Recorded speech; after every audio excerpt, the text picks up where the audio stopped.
them, and now we wait. Yippee! Yeah. Now we wait. Let me just see if It the always stream takes is... like 3 seconds for the stream to be available on my end. Yeah, there's a stream delay. Hey, Yeah. wait. We're on, guys. We're live. Oh. Yep, here we go. I got the stream. Oh. Let me just do some on my socials. Okay, yes. Yeah, spread it out, I guess. I mean, I already told my fans, so yeah, they should be here any second. I don't Hello. have fans to tell. Hey, Mr. Rent. Who's Mr. Rent? Hello. Hi, everyone. We are Enter's friends. Hello. Wes is here. We're all excited. Yeah. How did you find this? I have connections. Yeah. Basically, we got Enter, we got Wes, we got Maddie, and we got me, Chico Cheese. And some more people Fred might is be gonna be joining us coming later when they get out of work. Yeah. Yeah. I'll wait for some people to get in before I tell you the backstory here about what this video is. Yep, we're doing good over here, chat. We got... Hello? Hello? Hello, yeah, we are here. Okay. Yeah, I think they can hear us. Can you react to... That's not a today thing. New video from the old champ. Well, yes, it is a new video. TLDR, it's his old top 20 worst animations of 2020, and it has some of his most infamous media takes, let's just say. Okay. Yep. So this here is one of the most infamous of all of Ryan's videos ever. It's not the most elusive one. Some of his CN64 episodes we're still looking for, especially the Dexter one. But this one was one of the most infamous because it has all of the clips that people went crazy and turned into memes. Fun fact, there's actually 2 versions of this video.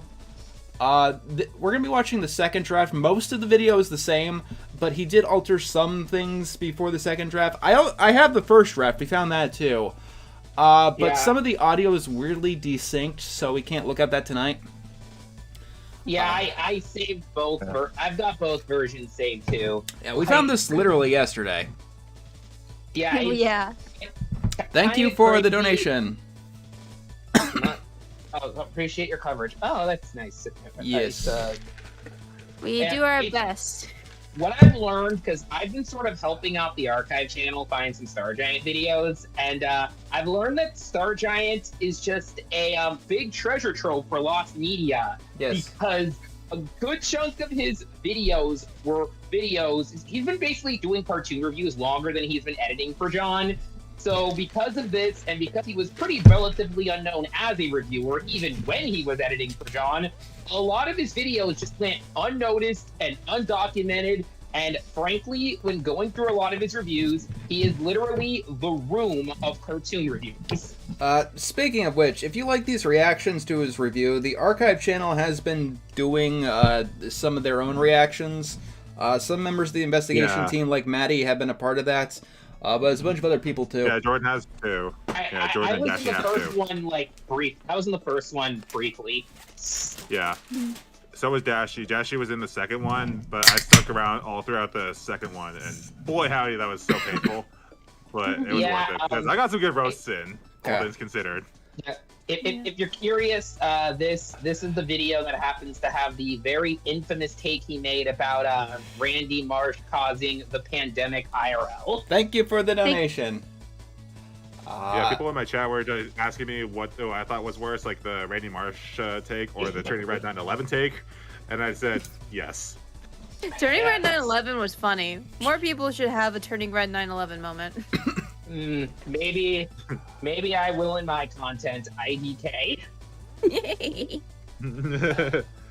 Mark my word. It is now my personal YouTuber goal to have a Turning Red 9/11 moment.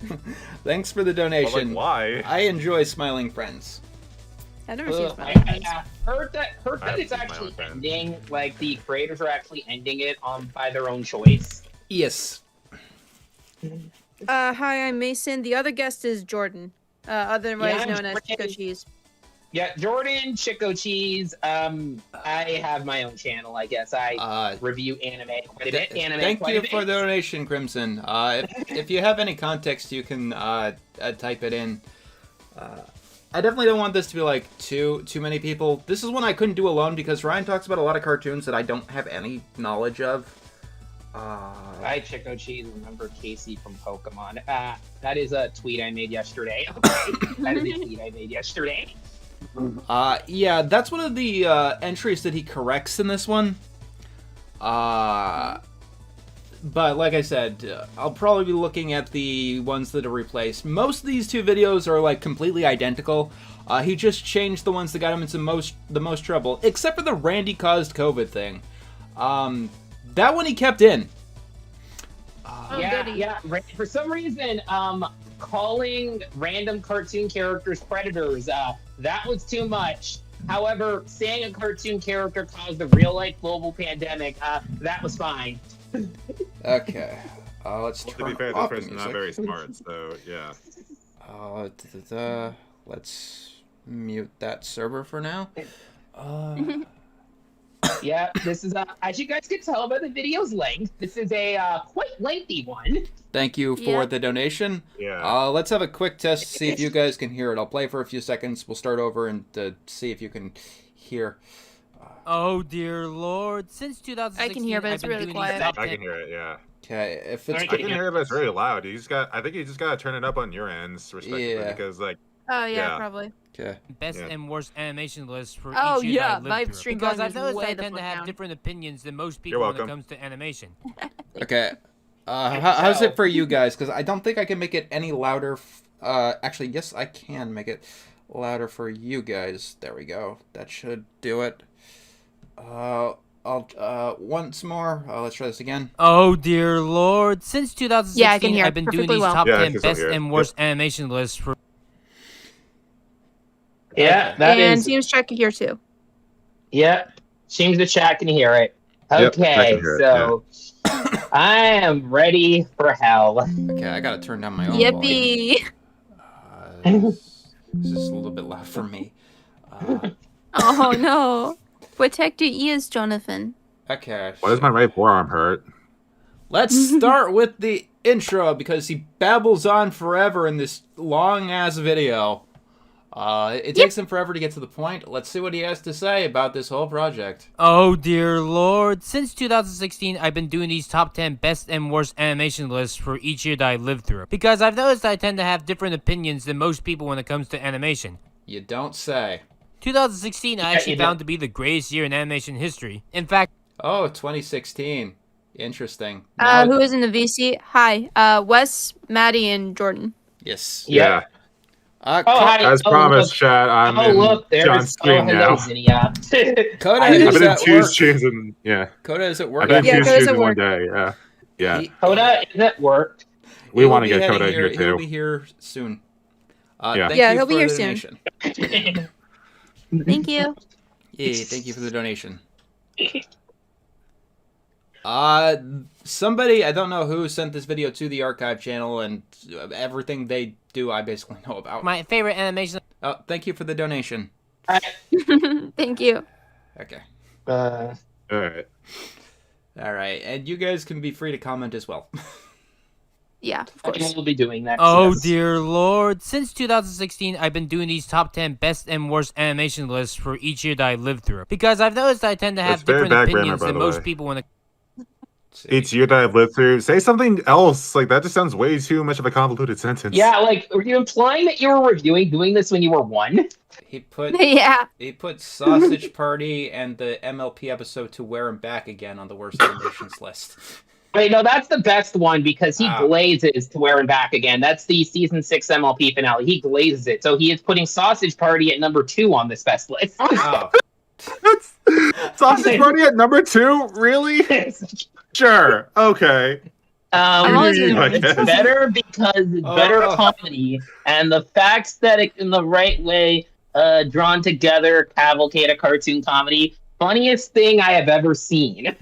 I just Ever noticed seen- the bottom sentence in this. in this If Legends of What? And y'all got on Enter's ass for what he said about Chamberlain Heights. Yeah, that is a rabbit hole. Comes to animation. Okay. 2016 I actually found to be the greatest year in animation history. In fact, my favorite animation of all time comes from 2016. This has no character. This has no bias to any character he was loving and simping during this time. Just saying. He hates Starlight Glimmer now. Yeah, we all know. A complete 180. And for the last 4 years, I done a list for each year. In fact, in 2017, I actually had to do a top 17 best. While in 2018, I actually forgot to do a best list. I did at least the worst. But I remember there were so many good animations in 2018 that I could have easily done a top 18 worst. 2019 was such a good year that I've actually had trouble filling in a top 10 worst, to the point I had to put in an MLP episode of Friendship is Magic on the list because I had so little choices. I've only done these lists for the past 4 years and only on DVR prior, and never in video format because not only did it not interest me enough prior, but because it often is hard to narrow down your opinions on an entire year of animation. No, it's not hard at all. Plus, I'm bound to discover some animation from a year that I may have never heard of years later. DeviantArt, like most media, has been fucking over its users in 2020. Ah, yes. Glad that's over. Yeah. That eclipse. Well, now DeviantArt's just kind of dead and full of AI garbage. To the point that I can't do a journal on the year anymore due to lack of traffic and has become very unorganized, and more than likely no one would read what I say. Gotta go back a few seconds because that avatar there. To the point that I can't do a journal on the year anymore due to lack of traffic and has become very unorganized. This avatar is crying. Can you guys see the tears? Yeah, I can see it. I can't even tell, to be honest. Dude. Oh yeah, I think if those you're might be making tears. a white character, don't make their skin pure white. Don't use pure white in your character designs. You can't do that. He looks pale as hell. I mean, Maddie makes it work. Yeah, I make it work. I wouldn't say that's like a pure white. That's kind of more like an off-white, at least in certain lighting. Kind of like a gothic white, kind of, I think. Yeah, like a almost grayish white. Regardless, this sucks ass. Yeah, that's like way too white. Like, not to hate on Dar's like artwork on this, but yeah, it's like the skin is like way too bright. And more than likely, no one would read what I say. And I think that over the years, I improved enough as a critic that I think I'm good enough now to make this in video format. That's a funny joke. That is a funny joke. I wasn't interested in doing it before, but now I think I'm interested enough in turning this into a video. 2020, however, is so jam-packed with garbage that the top 10 worst animations of the year now has to be the top 20 worst animations of the year. Out of all the 114 years of animation since 1906, 1906, that's a very... okay. 2020 is definitely the worst. 2020 was not only the worst year in human history, but was also the worst year in animation history. Not animation history, I'm not sure. only does 2020 have my new least favorite animation of all time, but the top 5 worst are all in my top 25 worst animations of all time. Animation this year was so fucking terrible. It was offensive, boring, disgusting, dangerous, and some of the things feel like they should have been viewed by the FBI. The FBI should have viewed some of these cartoon episodes, guys. The FBI should have just, gone up to a Disney Cartoon Network or wherever and been like, okay. And I have a bad feeling that the rest of the decade in animation is gonna have even more shit and possibly worse shit to come. And we still have 9 years left of this decade. Is it too late to find Rick Sanchez and use his bore gun to go to an alternate universe? Yes, Rick and Morty was terrible by this point. Let's change the subject. Yeah. Yes, this video did come out before, but due to a recent backlash, I deleted the video because of some nasty things that I regret saying in the original video. Interesting. I wonder what the differences are. And for that, I decided to remake the video in its entirety. Now, half of the entries, technically speaking, are not going to be changed. Hell, none of them are, actually, as in what they were, except for number 5. But I am gonna reword some of them this time around. Like, what is all this rambling at the start? None of this is necessary. Guess it's kind of like a disclaimer, like... I guess. I mean, YouTube Still, at least make it cohesive. YouTube has a Lacey did description something for a little similar when she redid her Star Giant videos because she used words she should not have used. Oh, yeah. I want to apologize to both Crimson Mayhem and... Point out about this shot here. notice the white line, and not that shot, the last shot where Yeah, the one where that had the white line. Yeah, okay, I was gonna say. It looks like he's giving apologies to a couple of people. Yes, this video did come out before, but due to a recent backlash, I deleted the video because of some nasty things that I regret saying in the original video. And for that, I decided to remake the video in its entirety. Now, half of the entries, technically speaking, are not going to be changed. Hell, none of them are, actually, as in what they were, except for number 5. But I am gonna reword some of them this time around. Oops. I want to apologize to... Yep, there's... The How do you white miss line. this white line? Like, It is so How do you distracting. make that? It's so distracting once you notice it, and then you can't look away. I feel like you gotta be more professional because of making your avatars have like a PNG set, and you like because I did PNGs for like John here. I did not have that line in any of them. It's not that hard. What even is that? I have How no does idea. that happen?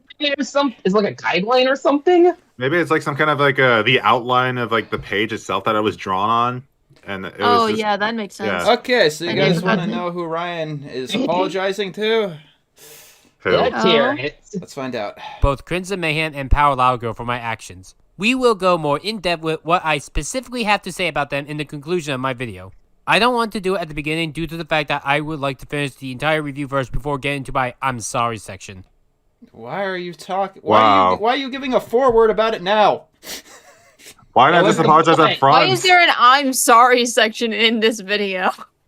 Where Because Ryan does not it's understand so funny cohesion. because one of these specific poses for his avatar is crying, so it's like the crocodile tears pose. Literally, it's just crocodile tears. Crocodile Okay. tears. That will be part of the conclusion. Alright then, let's resume my animation list. Wow. Koda's Okay. here. Hi, Kota. Hey, hey, we got Kota here. Awesome. It's Koda's birthday. Well- Everyone say happy birthday to Koda. Yes. I Hey, gave Kota happy some birthday birthday, shout outs Kota. on my stream, so I gotta everybody get wish Kota some- happy birthday! I gotta get something. You guys do your happy birthdays. Everyone say Okay. happy birthday to Koda right now. Happy We are- birthday! Yeah, we are to going to you. give Kota a wonderful present of this video. It's not a very good present, sorry. We're sorry, Kota. My birthday present is cringe. Yeah. I mean, at least you have an audience. They're here to give you some love. Kota, the Jesus, entire that is chat is that is saying a lot of. yeah, you're getting a whole happy chat is just full of happy birthdays. Oh my Yeah, god. I gave- Chat is under my control. Yeah, This is like my version. happy cringe. The Someone's got fucking- happy cringe. Happy cringe. This is like my fucking version of like the FNAF happiest day. If there was a happiest day, this is Happy mine. birthday, Just- and second ever. I stand atop of like Ryan's corpse.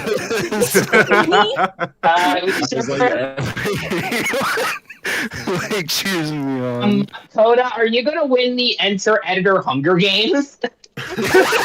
Enter Editor Hunger Games. Yeah. That would mean I have to actually go against Crimson and Sarah, and I actually like the two of them. So Yeah. It's just gonna be the Great Enter Editor Bowl.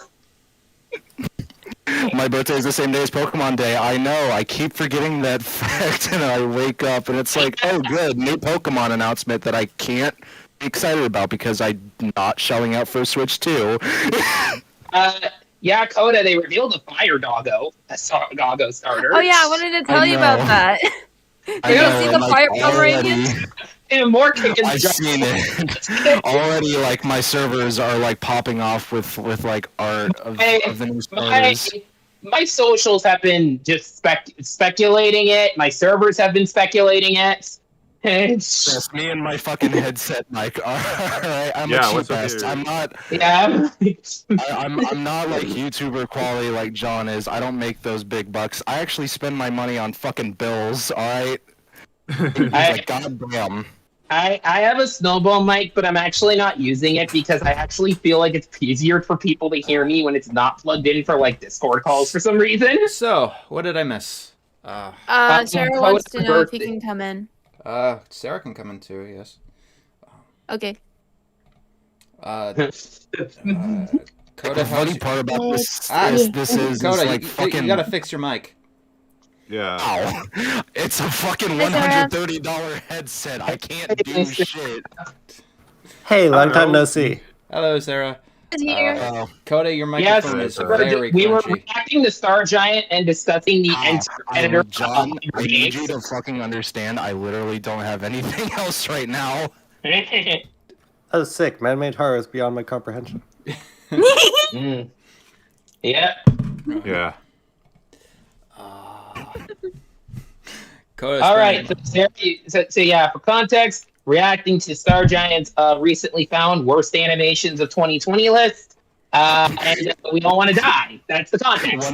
$130 hits. Sounding like a drive-through speaker F. Yes, this is the queen of retail. Can we get some birthday donations for Kota so he can get a new fucking mic, please? Kota's has the quality of a little kid who is yelling obscenities on Xbox Live or something. Yeah. Literally. To be fair, he is the youngest of us, so... Oh yeah. Well, no, me and Kota are the same age right now. For a month, for like until I 1 turn month. 24 next month. I am too. Yeah. Okay. We have triple 23 in here for Oh one shit, time a year. triple We do. 23s. Yeah. Oh boy. Me, alone 27-year-old, nearly 28-year-old. I turn 24 next month, or in People April. worked wondering if I was turning 27 because of my face, and I'm like, guys, I'm not that wrinkly. Come Everyone on. send donations so we can get Kota a better mic. That's what I said, Yeah. please, can we make it happen? Yeah, just send a super chat or something. It's his birthday, Chad. We gotta do it. It's This his is Mr. birthday. Enter's Send him community. birthday money. This could be your community's gift to me is to get me to afford like an actual fucking microphone. There we go. Thank you for the donation. I'm donating. Hello, I'm donating. Who wants to see number 20? He does. Enjoy BoJack She-Ra. Donate money if you want to watch Star Giant was a downer Productions ending. top 20 I talked a worst little bit animations about of BoJack 2020. Horseman earlier this year, but no one really saw it, Thank you for the donation. I think that's a Thank donation. you. and it's one of my least viewed videos to date. So that means I won't be doing Stars bits anymore because there just was no audience for it. I guess I'm gonna have to repeat myself here. I Yes, didn't like the Ryan. series Nobody finale. wants to see your bits. I don't Too even bad I know. already saw them. Thank you for the donation. Unfortunately, for BoJack you. Horseman. It's not the worst Thanks, thing in the bro. world. Hell, it's not even the worst BoJack Horseman episode. It's just disappointing, though. The thing is, the episode right before the series finale is actually a much better finale. It gives the idea that BoJack Horseman committed suicide. And yeah, you know what? It works here. Spoiler alerts, dude. Spoilers. Thank you for the donation. It's not out of Thank you. place like in My Little Pony or SpongeBob. And it's not disrespectful like My Family Guy or Fairly poorly done OddParents. suicide. BoJack Horseman feels like the perfect character to go That wasn't through even this. suicide. That No? was self-harm. Yeah. I think that was Foreshadowed. the clip For of years, Magic my Sheep. That was like So season 7 episode. in this era of Ryan's life, you'll notice that there's only like he knows a few things about cartoons, but literally everything else, like 90% of everything he knows about cartoons, comes directly from me. Thank you Yeah, for the like- donation, But- and thank you for the donation. Yeah, I'm pretty sure, for example, he'll reference a bunch of bad cartoon things, and every bad cartoon thing he references happens to be something John reviewed. Yep. Yeah. Okay. Friends and I even predicted that BoJack killing himself would be the series finale. And even BoJack Horseman's idol, Secretariat, even killed himself. BoJack Horseman felt mature enough to handle this heavy subject matter. It's a show that can do that, and has proven time and time again that it can handle really... Thank you, Matt. Eddie. I do a bit of Troy with my money sometimes, Chad. Amazing, Maddie. $10. 10 Canadian dollars.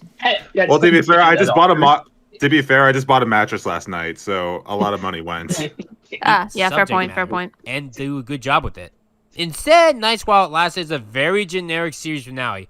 And I'd rather a show have a terrible series premiere than a terrible series finale. It's terrible because it's generic, even though it's not generic. I've seen this. It's not generic. Thank you, Echo. Yeah. It's Think terrible like the because Legend of Korra. BoJack didn't kill It's himself. not that this episode is terrible. awful hence why because it's the only at main number character 20. isn't Heck, it's not even the fucking worst dead. episode of BoJack Horseman. That Wow. would be their Christmas episode.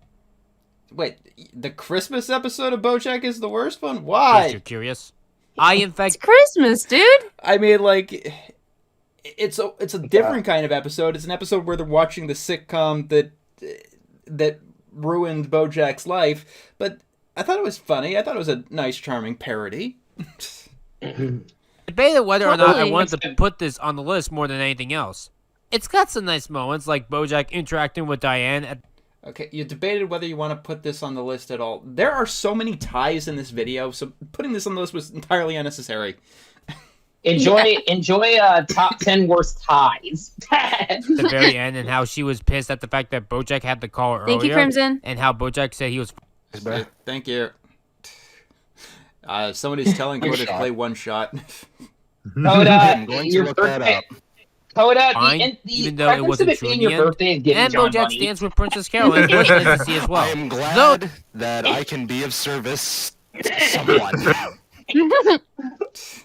Oh my not god. every joke landed. Like Mr. Peanut Butter repaired the. Turmeric Foundation. That's amazing. That's amazing. Hilarious. Horton here. Fantastic. Horton really heard that who here. Hollywood sign. Did people it's gonna really be good. want the sign to go back to Hollywood? Because honestly, since our A story is a D story, I thought everyone was fine with calling the place Hollywood. That's the joke. And now Mr. Peanut Butter puts it back there. Except Ryan that does he not fucks up understand and calls it comedy. Hollywood. Wouldn't Holly Wolf be funnier since Peanut Butter is a dog? No. But it's just that this episode feels very be stereotypical too of on a the normal nose. BoJack Horseman episode. Why it Genuinely, didn't do yeah. much for me. Why is every single season the best episode of each season is always the episode right before the season finale? In fact, That's Too Much Man is still my favorite episode of the whole series. Never seen For many BoJack. reasons, Is like- that accurate? Wait, Ryan, I thought you hated dark and depressing shit. No. That was before he Sarah. fucked you. Thank you for the After he donation, fired Sarah. you, he then started. You're welcome. Shit. It's drama Look and at Sarah some Lynn. Johns in the chat. Because I just find because this for some reason he thinks that you are a pro dark and depressing media somehow. finale. Oh god, if people are gonna start disappointing. spamming the princess. I heard that Maddie this wasn't gonna spit be in the the scat. series finale originally, and that BoJack Horseman was supposed to get like a season 7, but Netflix screwed the show over just like Toucan and Birdie. Another show that I should check out in the future since I heard that it's good. Speaking of disappointing, there's She-Ra's finale, Heart. Heart is I know nothing about She-Ra, so... another disappointing series Me finale, neither. but for Season different reasons one than of it. BoJack Horseman. While BoJack didn't really put in any effort into itself, She-Ra puts in a ton of effort into itself. It's a series finale with villains getting reformed, lots of amazing action fighting scenes, small lesbian moments, and Okay. wonderful character development. Your point? All I stuff love that small sounds good, right? lesbian moments. Well, not Listen. Listen, I talk a lot about how much I love gay shit, and like, I Right. get it, you know? Like, when you love gay shit, you want to I- mention it. But like, with Ryan context specifically, I don't know, dude. That was a little sussy. I don't know. He I kind of love sexualizes good wholesome lesbians. gay So. ships, but and whenever he talks about LGBT stuff, sounds like he's specifically trying to fetishize lesbians. I mean, he It's, did... That's yeah, what I it's just because he said. specifically uses the word lesbians. Like when I'm in front of Owl House, I don't tell them there's lesbians in it. I tell them there's gay shit in it because there's gay shit in it. Like, I Like think have Ryan's a Christ, few. right, gay mix playing in the background. I am Yeah. I am genuinely surprised that Ryan doesn't call these moments Yuri moments. I am genuinely surprised. Yeah. Yeah. I think Ryan has a few like male x male ships, but most of his LGBT ships are female x female. Yes. Genuinely, yeah. Yeah. Yeah. Anyway. Right. Like I think The problem with male and She-Ra's male finale is ship that it's ship more is like- an Ace Attorney one. Okay, the problem. That's every Anyway. finale from the 2010s. It's a series finale with villains getting reformed, like Little Witch Academia. Tons of amazing action fighting scenes, kind of like the Friendship is Magic series finale. Why are you making all these Only two comparisons? They're not cartoons. comparisons. Only 2 cartoons that this man knows. Also, dude, Yeah. when you're talking about the endings of other shows, spoiler alert, man, come on. Yeah, dude. Yeah. Like, it's the first entry on your fucking list. Thank you for the Especially since donation. you are specifically using Yeah. continuity-driven shows that someone might want to binge. Small lesbian moments, kind of like The Legend of Korra. Small lesbian moments. Yes. So this whole thing is ripping off Korra. Okay. And wonderful character development, kind of like Steven Universe. That's a ripoff? What's a freaking ripoff? Okay, guys, you can't have wonderful character development in your stuff anymore because then you'll be ripping off Steven Universe. Don't do Sorry, it. no one can look at your characters anymore. Steven Universe beat it to you, and they are going to cease and desist you right now. It's plagiarism. You'll be worse than James Emerton if you do that. Don't do it. The problem with She-Ra, though, is that I wasn't really invested in the show like the other shows. Then why'd you watch it to the finale? You And now watch the rest of the show, and man. She-Ra being a lesbian couple was not really the best choice out there. A lot of people did ask me my thoughts on this show, and maybe someday I'll do a Netflix marathon, kind of like what I'm doing for Cartoon Network. I find the show just fine. Just don't. It didn't really do much for me, and Thank you for the donation. that's probably why I tied it with BoJack Horseman. No, not because they're both Netflix series finales that are disappointing, although, yes, they are both Netflix shows that are disappointing. It just wasn't my You're cup of tea. disappointing. Entrapta was fun. Her being a slightly evil princess was fun to see, and I love her This is technology his gimmick, only correct even though I thought statement. Paradigm Entrapta Steven is Universe the did best it better. girl. Technology gimmick? Do you not know what the mechanic is? Yeah, Entrapta's not similar to Peridot because she's a mechanic. She's similar because she's a gremlin. Yeah, they're both autistic, as far as I'm aware. Autistic coded. The real similarity is that they are both the best characters in the show fighting. I've never even seen She-Ra, and even I know how wrong Ryan is. Yeah. I could Yeah. at least watch these 2 episodes again. You don't know what a thunder. Okay, we're on to number Thundercats. 19. Oh, a fucking Oh, no, Yay. We're at Thundercats Roar. Remember that show, guys? What's the one on the I right? actually All right, I guess we'll find Also out. Thundercats Roar. find this Oh, one okay. very funny. Yeah. I remember everyone on the internet was saying how Thundercats Roar was the worst thing ever when this first aired last year, Okay. and saying how it was going to be the worst show of 2020. When in reality, I can name at least 3 cartoons that came out the same year as this show that are even worse than this show. Name them. This show is 100% harmless and doesn't have any bad messages. It's a- I'm looking at the chat and people are noticing the roast I made earlier. oh. Nice little squeakle to the one I made like on the second watch party I did. But like, All right, sorry. Anyway, this is like at the beginning, like at the very least, Thundercats Roar is a very bad remake of a very beloved property. I don't Yeah. like this particular show per se, but that's just because I found a plan. I got Take a shot, he said per se. all right, I got my drink right here. All right, I've- I'll get my Jim Beam. Sorry, I don't I have a alcohol. Dr. I Pepper. just have water. I'm being responsible here. I'm being the designated driver. got Coffee. some I'm laughs not out of allowed to it, drink and I alcohol actually like the anymore. story. Makes me sad. And the art style is okay. No, that is Okay. objectively No. incorrect. But I simply put wasn't really Yeah. into it. It's not my cup of tea. The only reason why I even looked at this show Oh, was because no. my boss, Oh, no. Mr. Enter, told me to do I so. know. that's- Unmentioned. Oh no, it's the old Avatar. Yeah, that's why you If they read, that's why you check out like 90% of the cartoons you check out, dude. And literally If nothing he else. also- I can't believe he's even considered this to be one of the worst of the decade. I'm still considering it one of the worst of the decade. It's probably going to be on the worst of the 2020s list. I'm going to foreshadow that now. I mean, I guess right Okay, cool. now I would put on that list, but that's because there's not that many cartoons yet that are bad. We still have 9 years of this decade to go. I guarantee you that there will be plenty of more bad cartoons to take over that spot. And besides, I'll take stupid comedy over promoting abusers and pedophilia. Oh, he didn't Oh. edit. Oh. Wait, didn't he take this out of the video? Oh, Yes, he edited this. He edited that entry later on in the video, but I guess he didn't edit this one out. Any day. Ooh, Fucking hell. People saying that Unfortunate. Thundercats is Wait, one of the worst question. Yes. Is he putting single episodes and full series in the same list?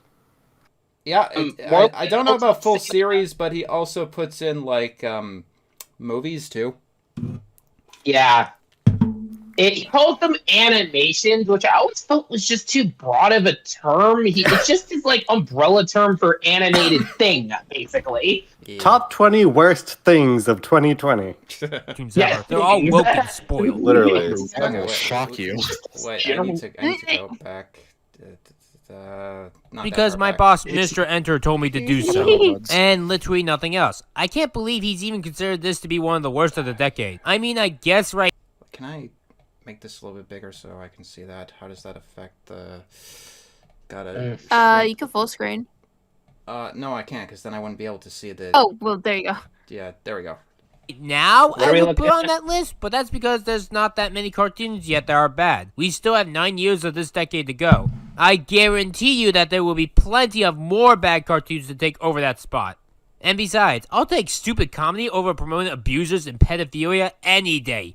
Fucking hell, people saying that Thundercats is one of the worst cartoons ever. They're all woke and spoiled. People who Woke? are... Oh, guy. What did I just listen to? Woke and spoiled. If I may, wasn't it quote unquote the woke people defending Thundercats Roar? Like, is my memory borked? Like, Yeah. That is kind of, or at least the association thing. At least if you speak the culture war language, which I do not like speaking the culture war language. Yeah. like it was the anti-woke people who were dogpiling on this, if I recall correctly. Yeah, Yeah, where I does remember. the woke and spoiled thing come from? That is freaking out at this right now. Okay, Teen Titans. Royal Roar. Teen Titans Go made a crossover with this show. And while it's definitely better than their Powerpuff Girls crossover, Wait, what? The See what Ryan was not Wait, like you're bingo. saying that the Thundercats Roar crossover is better than the Powerpuff Girls What? I wasn't really into that one. Okay, the Thundercats Roar crossover is another one of their episodes that are basically telling the audience to shut up and stop complaining. Pretty much. When honestly, I remember. Look, I honestly, why is it? I just remember honestly, why haven't the Teen Titans Go writers asked you for a guest host yet? And the ending message of someone saying the show is bad automatically has poop opinions was a bad line that I did not like. But the only real thing to note is at the very end that one guy's shown being dead when the actor that played him died recently. His name was Earl Hyman. I really hope that Teen Titans Go did that by accident and not on purpose. Yeah, because cartoon episodes take like a year to make, dude. Because that would be a Yeah, really probably dick just move bad if that was timing. intentional. I don't get why Teen Titans Go is being bad. They have proven to be good. They have crossed over with things like Freakazoid and Beetlejuice, which are both some of the best episodes of the whole show, for knowing how well into the references they are with a very good amount of comedy. While this one here just feels bland and underwhelmed. And that's the way. Okay, 18. Another tie. Yay. Oh boy. Enjoy all the ties, folks. Like at this point, just make a top 50. Just make a top 50. Yeah. Yeah. Thank you for the donation. Damn it, By Chris. the way, people were saying like red-pilled Ryan. You heard of the quartering? Now here's the gaining. Hey, the Pills news and goes. Ryan teamed up with Ben Shapiro. Okay. Hey, I thought that Mr. Pickles, a gross house show that is stupid and pointless and wasn't funny, aired back in 2019. Oh no, wait, I'm sorry, this is just a carbon copy of Mr. Pickles. Okay, I don't even know What what is show this? this is. I'm gonna It's called JJ Hey, the something's news goes. fairy tales Wait, or some shit. let me see what if he even says what it I actually thought that is. Mr. Pickles, a gross He house show does. that is stupid and pointless and wasn't funny, aired back in 2019. Oh no, wait, I'm sorry, this is just a carbon copy of Mr. Pickles. And no, it's not that anime fairy tale either. JJ Villard's Fairy Tales is a quote-unquote parody series of classical fairy tales, and it subverts them as much as possible. But instead of being funny and clever like Shrek, it's crude and vulgar with no interesting things to discover. One problem that I have with the character designs is that all the characters look like children, despite the fact that I know that they're adults. I mean, the opening scene is a man asking for his wife to have a child, but because the character designs make them look like children, it's like if two kids are imitating adults very poorly. It's just not a good art style, dude. It doesn't matter that they look like children. That's I just can't like make probably- any judgment. I can't make any judgments because I've never watched this show, but he's mad that fairy tale thing is dark. Wait till he looks up the Grimm brothers. Yeah. Oh boy, yeah. Wait until he finds out about grisly tales for gruesome children. Also, Yeah. the show for every episode has this random text that comes on screen for one frame and then Yeah, but never what do you even shows mean again. They look like children. They don't even look like children. Okay to give up on your Hey. dreams.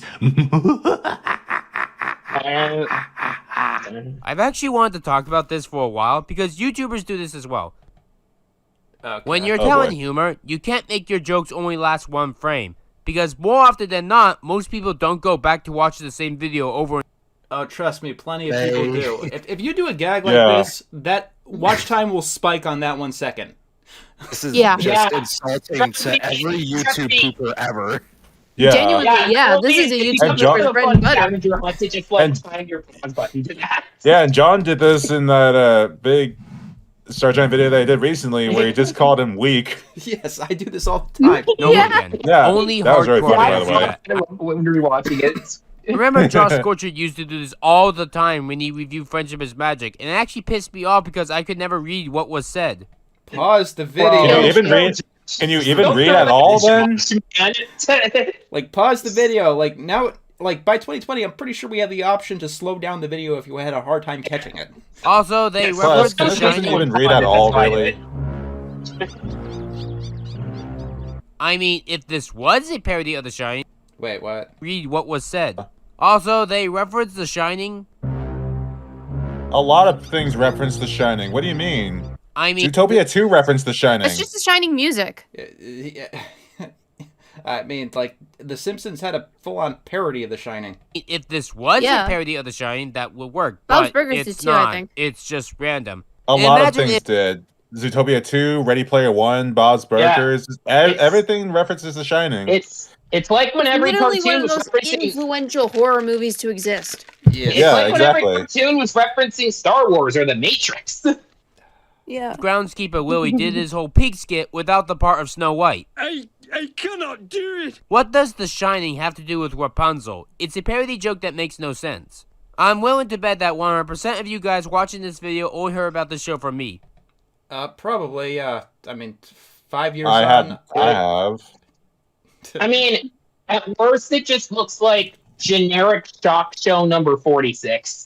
Pretty much. The pacing in this show is absolute shit. Who is this Jezebel? Princess Jezebel. Wow. That was 3 seconds. You can't. How are you supposed to gauge the pacing of a show for 3 seconds? Thank you for the question. This is so bad it's good. I'm laughing my ass off with this. The mom doesn't Also, thank you for the night before. That's in. I made a review of that 20 years ago. You can watch that if you were really, really curious. know who she is and never met her, yet knows her name automatically. That's racism, plain and simple. Yes, it's racist to Well, not it's- serve somebody that is The way that paraplegic. girl's It may wheelchair be moved, rude, but that moved has up on her nothing to do with wheelchair actually racism. got me to chuckle. Take a drink. That's the joke, Ryan. Take a drink. It's on skin color, I not took a legs. Still a better take on feminism than DC superhero girls. Okay, wait. I need to hear this whole thing all put together because it is the most beautiful mashup of nonsense. Not serve somebody ass off with this. The mom doesn't know who she is and never met her, yet knows her name automatically. That's racism, plain and simple. Yes, it's racist to not serve somebody that is paraplegic. It may be rude, but that has nothing to do with racism. It's on skin color, not legs. Still a better take on feminism than DC Superhero Girls 2019. That's Okay. the joke. So, Hi, Yoda Jax. insulting someone on a wheelchair. Can anyone make sense of what he just said? So basically, this show with the two female characters that are racist with each other has better feminism than DC superhero girls because the female characters are female, and they are racist. Yeah. Wheelchair. Get used to that. Ryan has quite the hate boner for DC superhero girls. Okay, let's see this one. Yeah, I know he meant ableist. I'm just being funny. Oh my god, this is funny. Random She funny. didn't even walk one step, and yet he said that. What's worse, trying to be offensive or be... Anytime. Jezebel, you're alive, and you're walking. When I look at that clip, the only thing I can think of is why did they have that play mat that every kid ever had way back in the day? That's more Well, because fascinating. every kid had one. That Did is you more- not have one, John? I did. That is more fascinating than confirm anything this. that Ryan is talking about in the show. Oh my god, this is funny. She didn't even walk one I will step, say and this yet actually he looks said like that. a show I What's might worse? look at. You'll have to check it out I mean- after this. Ryan, no. didn't say the name of it. It's called JJ Villard's Fairy Tales. Hello, Dashi. Hello, Trying to be Dashi. offensive or being Hello, offensive without Dashi. even realizing it. Probably the latter. JJ Villard is the former. It's like a King Star King or 12-ounce mouse just not giving a fuck on its world or anything around it. I hear the 12-ounce mouse actually cares a lot about its world, and that's why people complained about my review 20 years ago. It's just like Thundercats Roar, but that show is better because it at least knew how to design characters to look like actual adults, and made its children characters look like actual children. But I'll take trying to be insultingly bad like this Rapunzel ripoff than the Rapunzel show trying to reform Cass. He really, really hates the Rapunzel show, doesn't he? I've never seen the only thing I've seen from Tangled the series is the song "Ready as I'll Ever Be," and that song fucking slaps. I scheme of say things, on my I channel find that I like Tangled a lot, but I have not seen the series yet.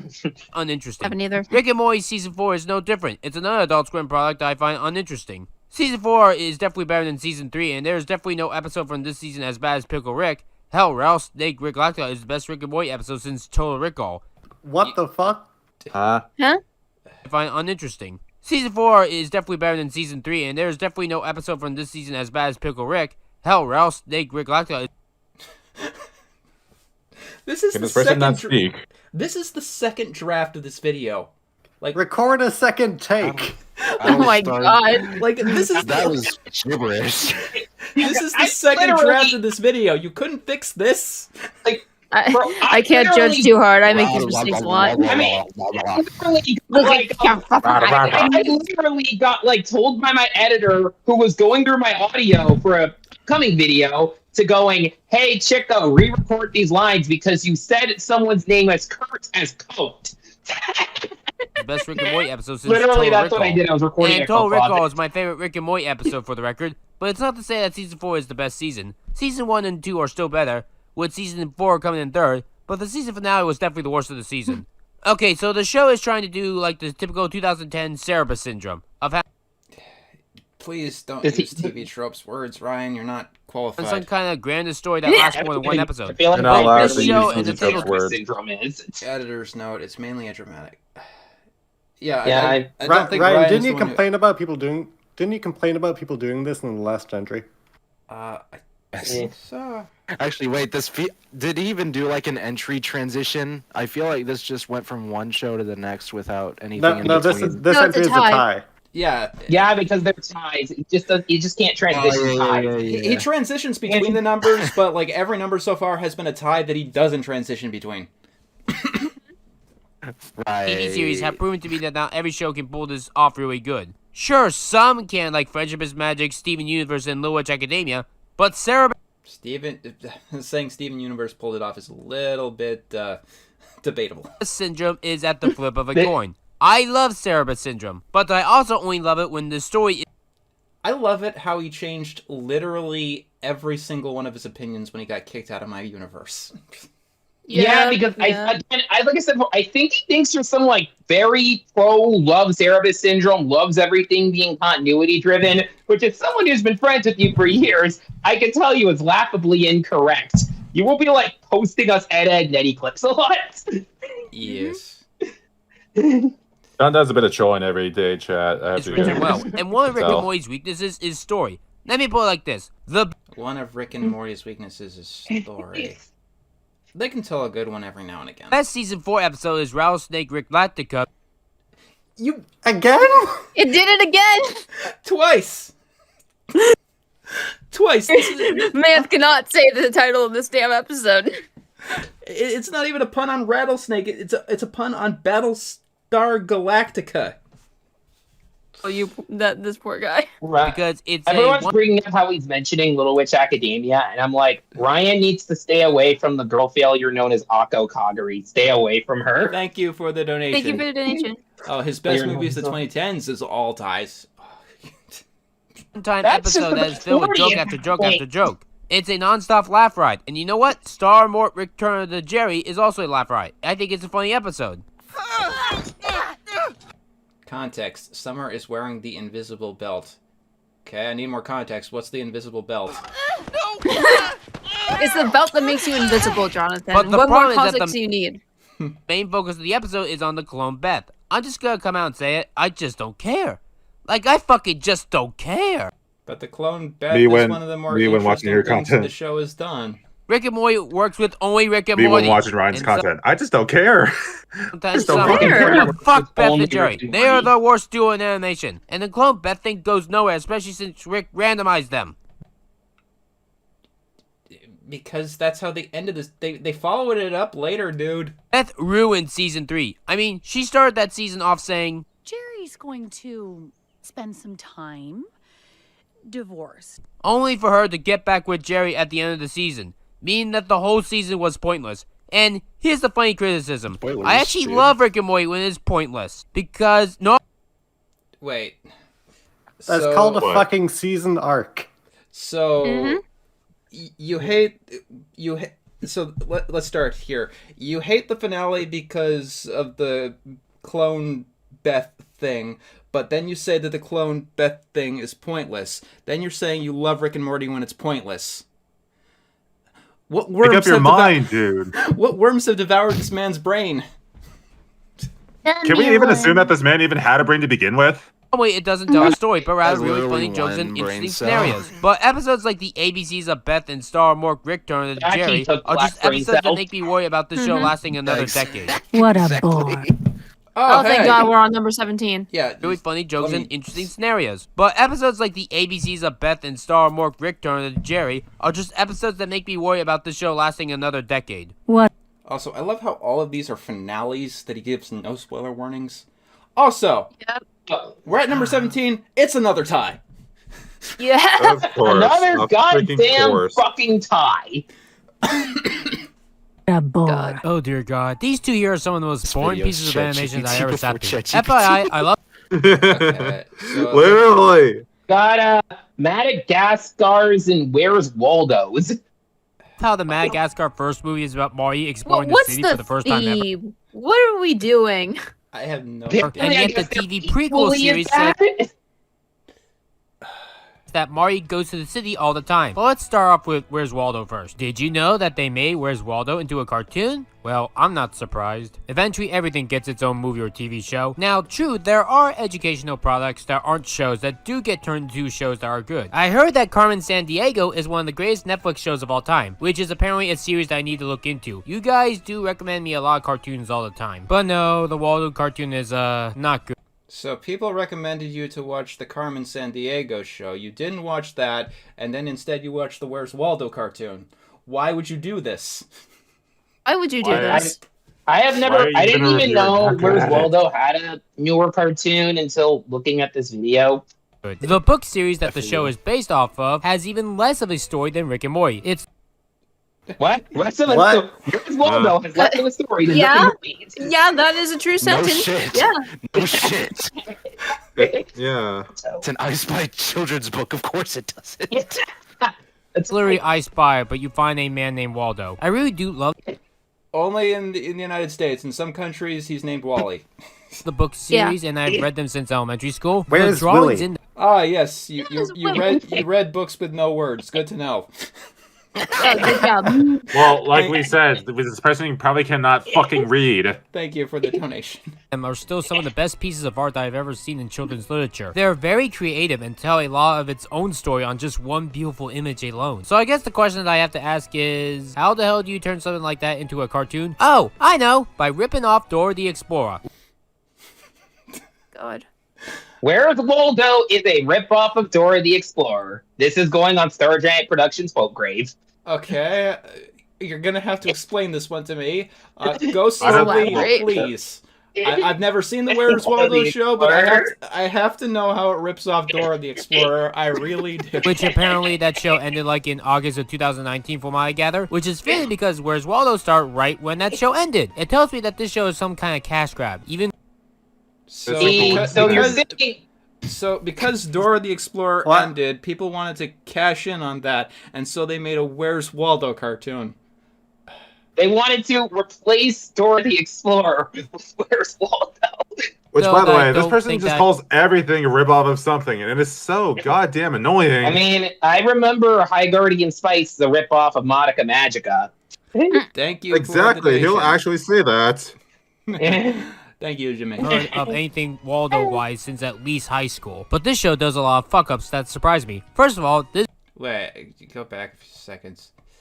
Is the blandest antagonist It has I've ever nothing to do with dealt what with. he Why the says. hell does animation keep making people Did I named see Lulu DreamWorks? Lulu? There's a lot of fuck ups. That's DreamWorks? DreamWorks is DreamWorks. responsible for the Where's Waldo cartoon.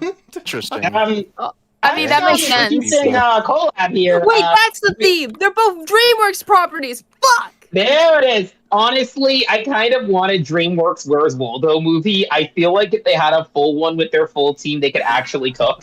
Thank you for the donation. What does Freddy Let's see Krueger that and now. Ryan have in common? They're a threat to children. Oh my god. Yeah, Literally. surprised me. First of all, Dream this is Lord. a baby spin-off. They make Waldo into a 12-year-old kid. They also Lots of shows do that. change Wenda's race for some reason. that's And not Oddlaw, oh, I'm sorry, Whoa, Lulu complaining about a race swap. Wait a minute. does a lot of fuck-ups that surprise me. First of all, this is a baby spin-off. They make Waldo into a 12-year-old kid. They also change Wenda's race for Who's Wenda? I thought the only character in the Waldo's books that was established is Waldo himself. Yeah, that's a good question. That's a good question. Who is Wenda? Is it Where's I Waldo just- lore? I didn't read Where's Waldo. I just had I Spy books. some Is reason. this And something from like Oddlaw, the OG cartoon, maybe? I have Maybe. no idea. I've Oh never. my I know God, it had should I a do cartoon in Where's the Waldo 90s. for? I just don't know anything about it. I need to know Neither the do I. lore. That's I'm what sorry, I'm wondering. Lulu. At least the We original need to 1990 know Get the the lore. lore, Ryan. We're not gonna get the lore, unfortunately. First of all, Okay. this is a baby spin-off. does They make mention Waldo the into a original. 12-year-old kid. They also change Wenda's race for some reason. And Oddlaw, oh, I'm sorry, Lulu. At least the original 1991 TV series kept Waldo as an adult like in the books. And Lulu is the blandest antagonist I've ever dealt with. Why the hell does animation keep making people named Lulu awful? I love people named Lulu. Honestly, this show is even worse than that Magic School Bus reboot. At least that show tried to keep the spirit of the original. Okay, what the fuck? First That's of all, a weird comparison. First of all, the Magic School Bus cartoon is absolutely horrendous, and no, it does not keep the spirit of the original. They get rid of Miss Frizzle for no reason. They Yeah. replace her with "We've got Miss Frizzle at home." Bro. Did you see the episode where they're encouraging kids to play with shit? Oh, hey, Phineas, we're live. Oh my Hi, god, Benny, Phineas. we're recording right now. We're Yeah. live on YouTube. Am I able to Yeah. join? Yeah, you can join. Yeah. Yeah. Gosh, what is that face I'm looking at? That's that. I have no idea. Dude, is this safe to show online? No, because Probably not. Probably not. because I paused. Yeah, on the we're frame definitely gonna where- get demonetized for this. I Call, paused. call on- you, That's the call frame you where Jimmy it's- Kimmel because the FCC is going to be after you for this. I just noticed that. Okay. Actually, I think that's his ring finger he's holding up. No, that's No, that's a middle. yeah, that's the middle. That's Oh, the wow, middle that doesn't finger. feel okay. That Imagine looks- just flipping off the fucking Where's Waldo cartoon. Or wait, how many Meanwhile, fingers where's is his avatar even supposed to have? That's a 4-finger hand. Those scenes have some Turns I have no to idea. Ryan original giving books. me the I middle finger. get that calling Also, from hi, Lulu. Finny. Hi. Dude, today's been so nice, honestly. I had some sushi. It was really chill. Cool. Oh hell yeah! Sushi good. That's cool. Weird, since Let's he's say only hi to called the Wally. And chat. Hello. Edit. The people who made this show Also, also why is made there a live action Dora / Fairly Ops? The same people who made this show made Dora the Explorer. I don't know if that's accurate. Dora what's the fun? Explorer. Dora the Explorer. Okay, so that's No, that. It's There's no way that's not intentional. There's no way that's not intentional, right? He must have spelled it the way he heard it. You guys want to know the funniest thing about live action Dora that exists? Not the series or anything, but the first movie, the one that released into theaters, it's actually like really good. Oh yeah, John told me I hear about it's that. really good. I've seen clips of it. I've seen clips of it. It looks pretty funny, actually. The live action Dora movie I saw with some of my high school theater friends. And it was funny because the four of us went, and then the next day, one of my friends broke up with one of my other friends who went to the screening of Dora the Explorer. Man. So Dora ruined their relationship. Not really, but like, imagine. So next to Angela Anaconda causing a divorce, we got Dora causing a breakup. Okay. Yeah. What's being fair, the Barbie movie apparently also did that. Okay. All right, let's do this thing. The original place that the Yeah, book was made in let's the United continue. Kingdom. But why is this show ripping off Dora the Explorer? And why is Lulu so fucking awful, ruining the name Lulu? Fucking cunt! I'm gonna drop a cease and desist order on animation right now to stop animation. It'll be awful. Wait a minute, what is the original show like? Hey, I'm into frogs, okay? Maybe I should look at that show as well, but that was 30 years ago. Though I've seen a bit of it, and even the original show kept to the spirit of Where's Waldo franchise. Kept to the spirit of the books that don't have words, that are just pictures where you find things. I mean, to play Witch's Advocate, there's definitely an energy to the Where's Waldo books. I wouldn't call it a viable like franchise like that. I wouldn't say I'm a Waldo truther, right? But Waldo, because look, we all know that Waldo is a Scientologist. But we're not going to get into that today. You didn't? No, this is a complete lie. Waldo's not a Scientologist. He's just a Mormon. Don't worry. Oh, okay. That's a little better. Okay, that's slightly better.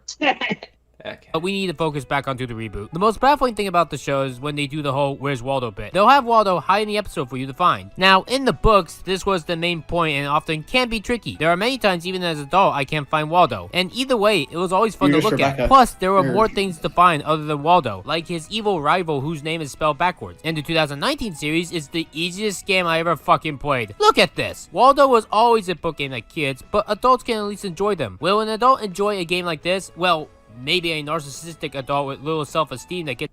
So it must be... So you're saying you enjoyed it? Talking. So, yeah, everyone jumped on that one. It's his favorite show ever. It's pissy when they lose at games, sure. But since I'm none of those, I don't enjoy these. Is this Sure, buddy. Actually, sure. I lied. The most baffling thing about the show is the animation quality. Just look at this. Can't hold on. It looks like a pretty stock Flash cartoon. Like, it's nothing abnormal. Much longer. You know what? Yeah. I would dare call this cartoon Canadian. While it definitely looks better than J.J. No, Billard's I'm Fairy something of a Tales, Canadian the myself. movement is shit. It feels like Yeah. a 2000s Sorry, man. Flash web animation that was used on joking, educational joking. websites. Oh, with look, no he did effort Rivalry. into them. You'll notice this problem the most with It's the just times hockey. that they have to find Waldo. Because there's not enough time, you can't put the talent in. And thus, making this into a show is utterly useless. Speaking of useless, I guess DreamWorks wants to cash in on the whole Camp Cole idea, so they made a TV series of the main animals as kids. The fun Yes. Wait. Can't... This didn't come out. Wait, hang on. Madagascar a Little Wild's the name of this thing, and I'm pretty sure it was coming out in the 2010s. Let's see. Madagascar a Little Wild started in 2020. This came out before Camp Coral. Does he think baby spinoffs were invented by Camp Coral? Has he looked up Muppet Babies? funny thing is, as a kid myself, I wish that Marty, Alex, Gloria, and Melman would have been part of the TV series. But the Penguins of Madagascar show was written so good that I didn't mind the problem. But this show here with babies ruins the writing altogether. It's not fun at all. People debate whether or not the movies or the first TV series is better, but I don't think that people are going to debate if this is better than either of those two. No one is going to defend this show anytime soon. Also, they changed Mason's gender. Why is there a female monkey? Why are there no penguins or monkeys not be trans? Why is not there a female monkey? I don't know. Why couldn't there be a female monkey, Ryan? Why shouldn't there be a female monkey? Exaggerating red-pilled Ryan, but here we go. They invented a female otter for the Penguin show. Why can't they do it for this one? Why shouldn't they, Ryan? I mean, this is literally the most passionate I've ever heard anybody on the Madagascar franchise ever. So. Yeah, genuinely. Series. I think both of these shows here, I need to do more in-depth reviews on them since I need to move on to the next entry, provided I, You didn't tell us why you didn't like the Madagascar spin-off. You just said it was a baby's cartoon. Thank you for the donation. Babies aren't allowed to have cartoons. Did you know that, John? So Looney Tunes is ripping off Camp. So baby Looney Tunes is ripping off Camp Coral with his logic. Yes. Well, naturally, they're time travelers. Naturally. I started off in. Okay. Is this gonna be our cartoon president or something? This one. I'm not entirely sure, but it's the first one that's not a tie. Yeah. No more tie. No. Stop with the tie. Brooklyn. My father gave me a small loan of $1 million. I came into Manhattan. Oh, hey, someone actually decided to go out of their way to make a movie on supporting Donald Trump. Thank you for the donation. Are we sure plagiarism is the only reason why he flunked from... He probably got flunked out for many reasons. He probably I grades everywhere around it. I'll be honest with you, this is one of the most boring movies I ever sat through. I know that the guy who made the knockoff Two Planes Be Planes with Brains, but even that looked better than this. This kind of reminds me of Mars Needs Bombs in terms of the animation. You occupy a very special place. Mars Needs More Bombs. special than your predecessor, who only achieved the 45th. Oh, because aliens. I mean, they both take place in outer space, but like the aliens. Got him. The aliens in Mars Needs Bombs didn't look like that. Presidency of Earth's United States. Thank you for the donation. My favorite Jim Henson project is Labyrinth. Imagine that movie with That checks one-tenth out of for the you. budget with Donald Trump thrown into it at random. Even as a guy who hates Donald Trump and is glad that he lost the election and heard about his recent impeachment, I don't really care for this movie. It's ugly and uninteresting, and Donald is a clone of this. Thank And you. has some... Wait. Oh, hey, the pedophiles are fighting. You need to repeat this. And is glad that he lost the election and heard about his recent... United States. But imagine that movie with one-tenth of the budget with Donald Trump thrown into it at random. Even as a guy who hates Donald Trump and is glad that he lost the election and heard about his recent impeachment, I don't really care for this movie. Okay, so Yeah. you don't like Donald Trump, and so you don't like the movie that is supporting. Why is this a statement? It's literally a double negative. Why is this a statement? It's Because ugly and stupid, uninteresting, John, and because Donald stupid. is a clone of this, and has some... Pedo on pedo violence. Wait, who's Donald the clone of? Earth's United States. But imagine that movie with one-tenth of the budget with Donald Trump thrown into it at random. Even as a guy who hates Donald Trump and is glad that he lost the election and heard about his recent impeachment, I don't really care for this movie. It's ugly and uninteresting, and Donald is a clone of this. Donald is a clone of this? Donald is a clone of this. Was that a typo? Was that a typo? Yeah, it's a verbal Donald being typo. a clone of this bad movie, given the state of the world, I would put that on my bingo card. Edgy. But who the hell makes adult animated knockoff films?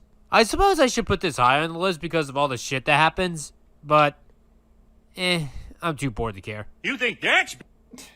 If you're gonna put it on a list like this, say something about it. I mean, You just put it in because one person told you to.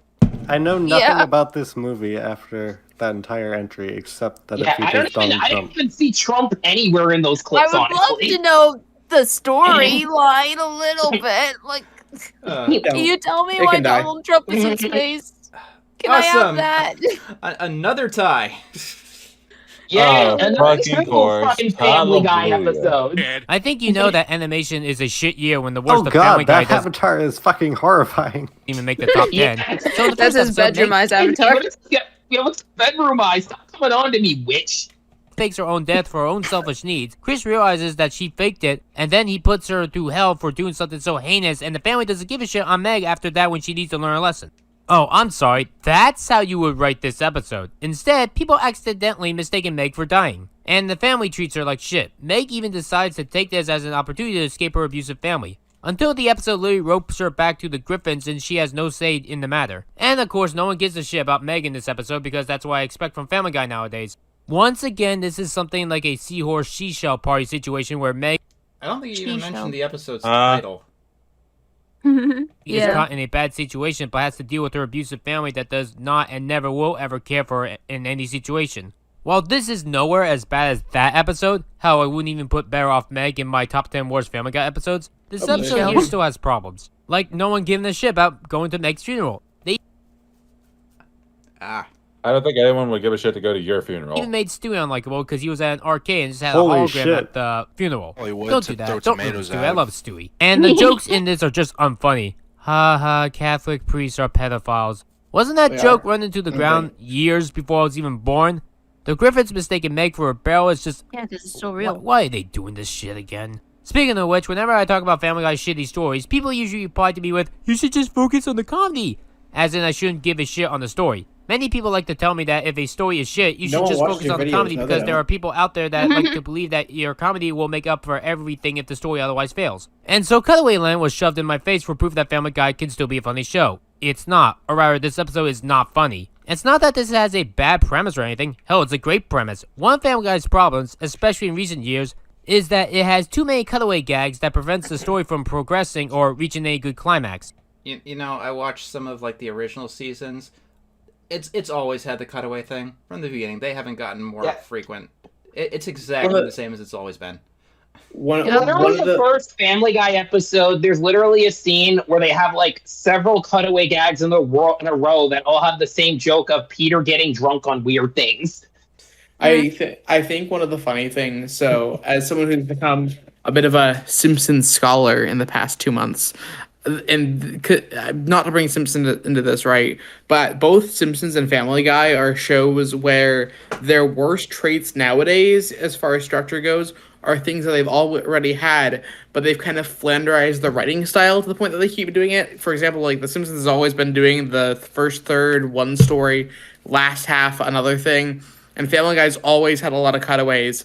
But as you think you have a formula that works, you narrow into the formula and keep pushing it as things go on. And if that's what the show is, there's writers who come in and don't think things through and just are like, yep, cutaways everywhere, and that's how we get to this modern state of Family Guy.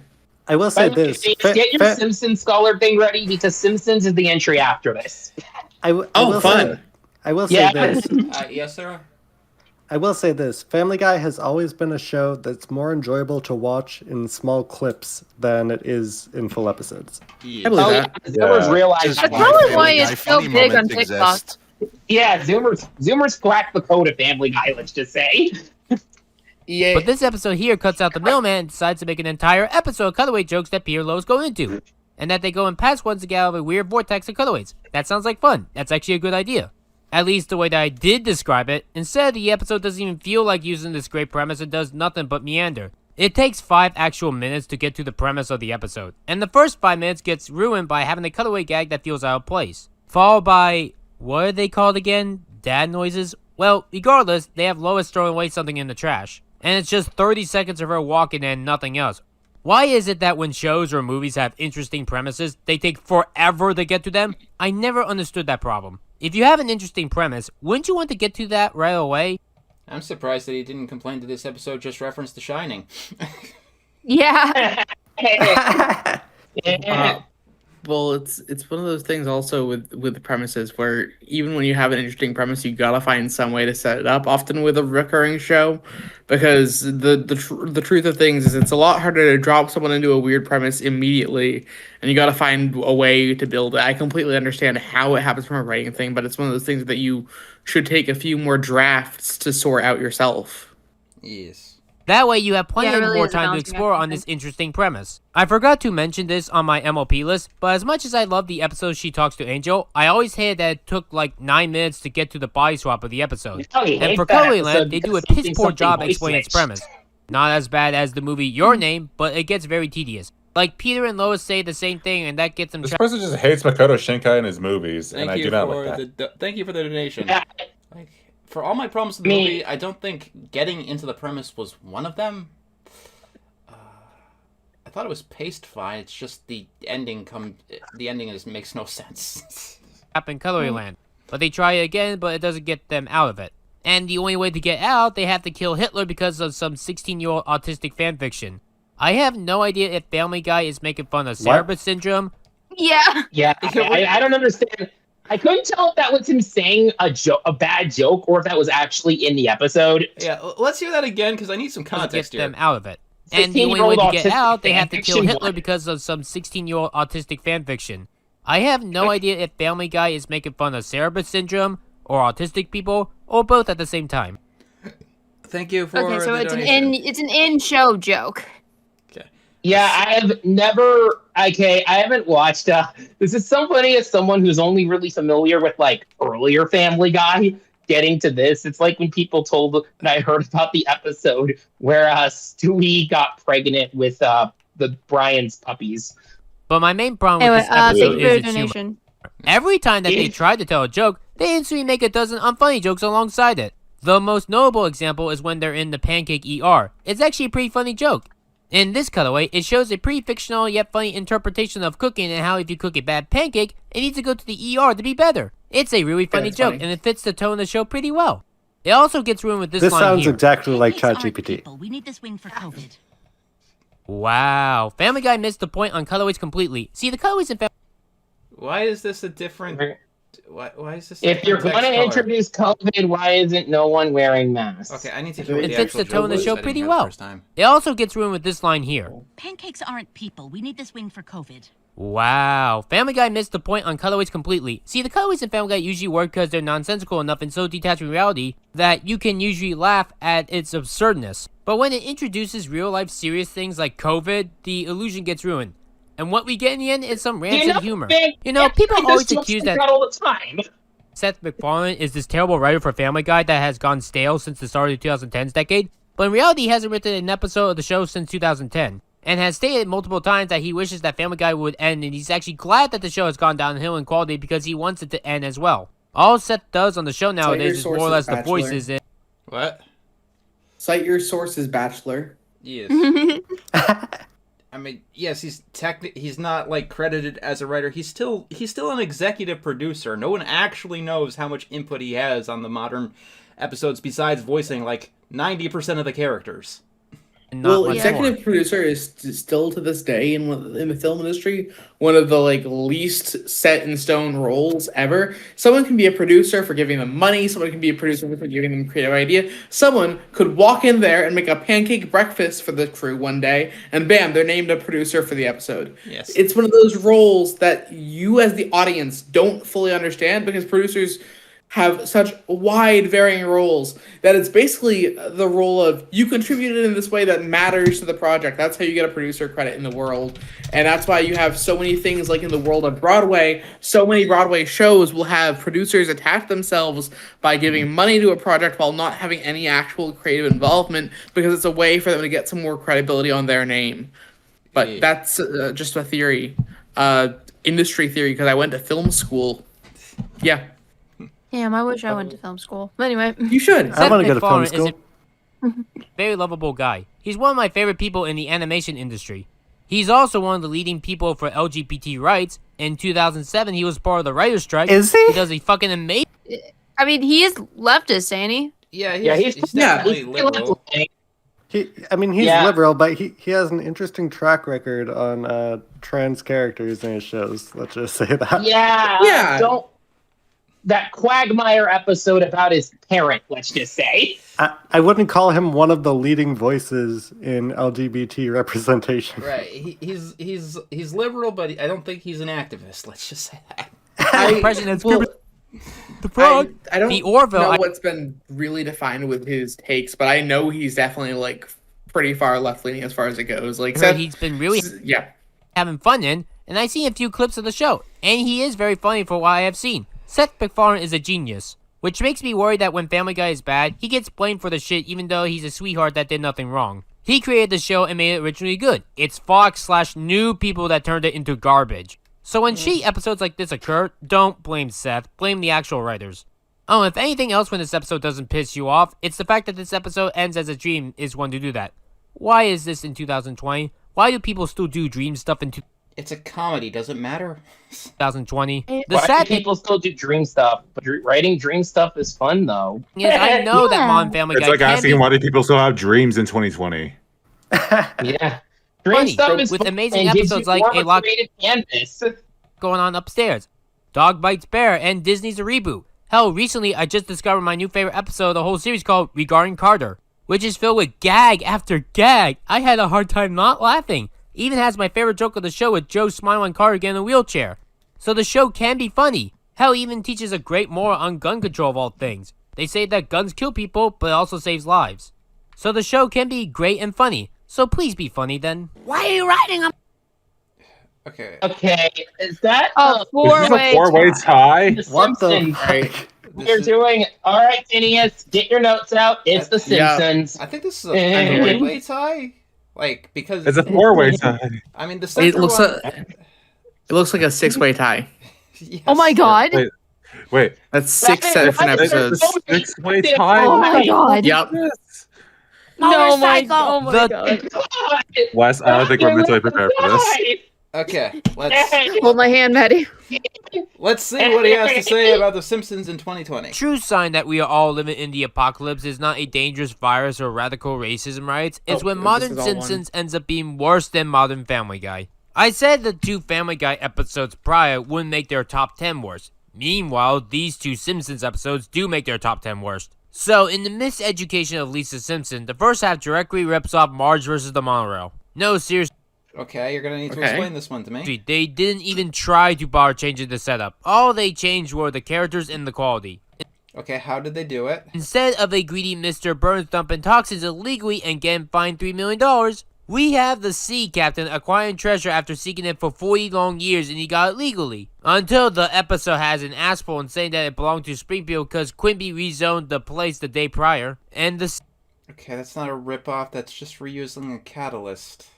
Also, people drop things randomly in The Simpsons all the time. For example, Simpsons movie where Homer drops a silo filled of pig shit. Yeah, pig shit. Thank you for I don't swear, so thank you. But Homer drops that into there. It's a common thing. The Simpsons has had 600 episodes before. You can't go Simpsons did it to The Simpsons because they're The Simpsons. Sea captain doesn't even fight this. We just see him in a gutter in the next scene drinking booze. Honestly, it's the cruelest moment of the whole series. No, it's not. No. Homer literally parked in the ambulance spot when Maude died. No, it is not. The entire town drove Bart to jump off of a water tower. The entire town got mad at Bart for burning down a Christmas tree that one time, and got mad at The Simpsons because they gave them money under false pretenses that they were jumped on the spot about. The implications behind Lisa the Simpson towards Homer and Bart. The Simpsons. There's a lot. The episode just writes him out entirely. Then we have a Marge come up with ideas on how to use money. You know. Marge didn't do that in Marge and the Monorail. Kind of like just in Marge versus the Monorail. They even use a damn upbeat song to get the ball rolling. But after the first half rip off Marge versus the Monorail, we then have Lisa doing her shit of accusations without any proof. No, seriously, they build a school for kids to learn STEM and everyone loves it, and Bart is even very smart in this one and gets actual good grades. Which makes Lisa suspicious because she believes that Bart can't be smarter than her. No, seriously, I dare you to tell me that I'm wrong, because that is Lisa's one-track fucking mind. You're wrong. This is the thing. Like, whenever Ryan sees siblings arguing or like families not being like 100% on the same level, it's abuse. It's just abuse. To the point where it's like hard to take what he says about his own family into account. Yeah. The way he talked about siblings fighting or doing anything, it screams only child syndrome, except I know he wasn't an only child. Dude, I'm an only child and I don't act like this. Of the entirety of The Simpsons. She'll often make mountains of accusations on someone or something without any proof, which makes it even more worrisome when she... Mountains of accusations against Lady Gaga? That's not what happened in that episode. He forgives awful people or thinks that awful people are awesome, like the girls from Bart vs. Itchy and Scratch. John, pause this. He's only making references to your videos. Yep. This man has not watched The Simpsons. He's just watched Mr. Enter review The Simpsons. And thinks that is the entire canon of The Simpsons. This is a show that strives so much on going through similar plots of the same episodes. That's just been a thing for a while. And the dude just is like, I saw Mr. Enter review this once. I think this is the actual thing about The Simpsons. And it's like, dude, build a better reference pool, hunt down these episodes yourself instead of being like, well, Mr. Ender talked about it. I get to talk about it. It's sorry. It's more limited than other cartoon people. He's not even using the long multi-hour LS Mark Simpsons ranking. Right, like I reviewed 7 episodes total? There's over 700 episodes. I don't even remember, to be honest.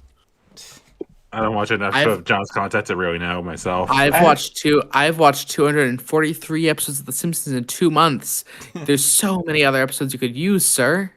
Episode, Lisa would be appalled by them. But because they're girls and the episode is on sexism, they're good now. But this episode also kind of reminds me of another episode of The Simpsons, Crystal Blue Hair Persuasion. And if I knew about this a year ago, I would have definitely put it in my top 10 worst animations of 2019.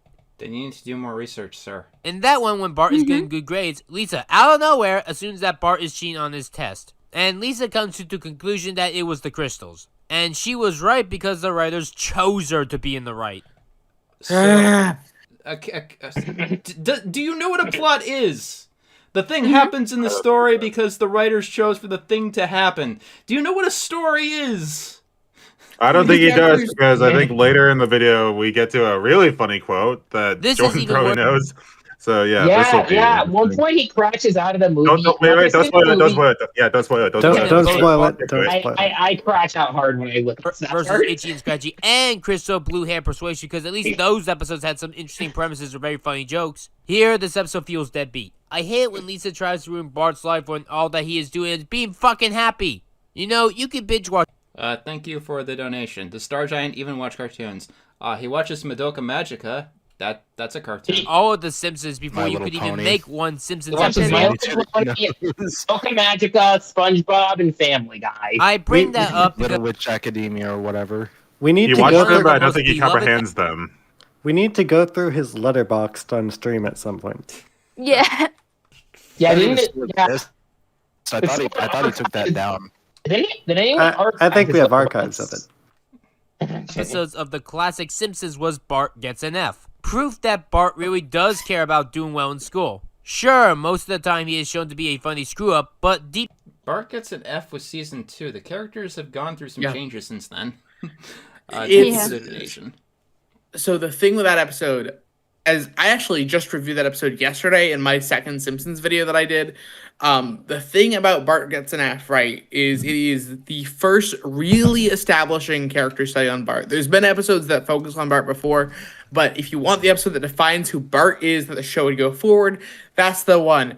And it's much more of a drive because he wants to get it done, not so much that he cares about school. It's one of those things where it's like, it's a kick in the nuts that he needs to do this, otherwise he won't pass. Not that he cares about school, but like that he cares to exist as a person and move on. Yeah, I'm saying this is fact. I absolutely love that episode. Bart Gets an F is just beautiful.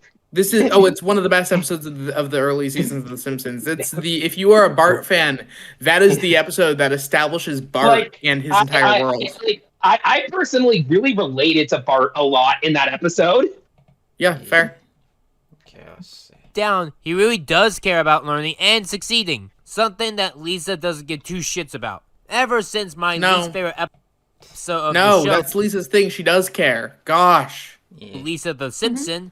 This is how Lisa has been as a whole. Another episode John reviewed. I don't even know if I reviewed this one. I've talked about Lisa the Simpson before this point, but I don't think I'll review that until later. And Lisa the Simpson isn't even the worst episode of season 9. No, it's not. It is absolutely not. Also, Principal and the Pauper is not the worst episode of season 9 either. Right. From the worst one of that season is Miracle on Evergreen Terrace. Yes, that is worse than both of these. I've just seen. Okay, I'll admit I haven't seen that episode. I've just seen John's review of it. That episode looks miserable. Miserable as hell. It is the worst episode of The Simpsons up until that point. It is, and then seasons 10 and 11 are like, we can do way worse.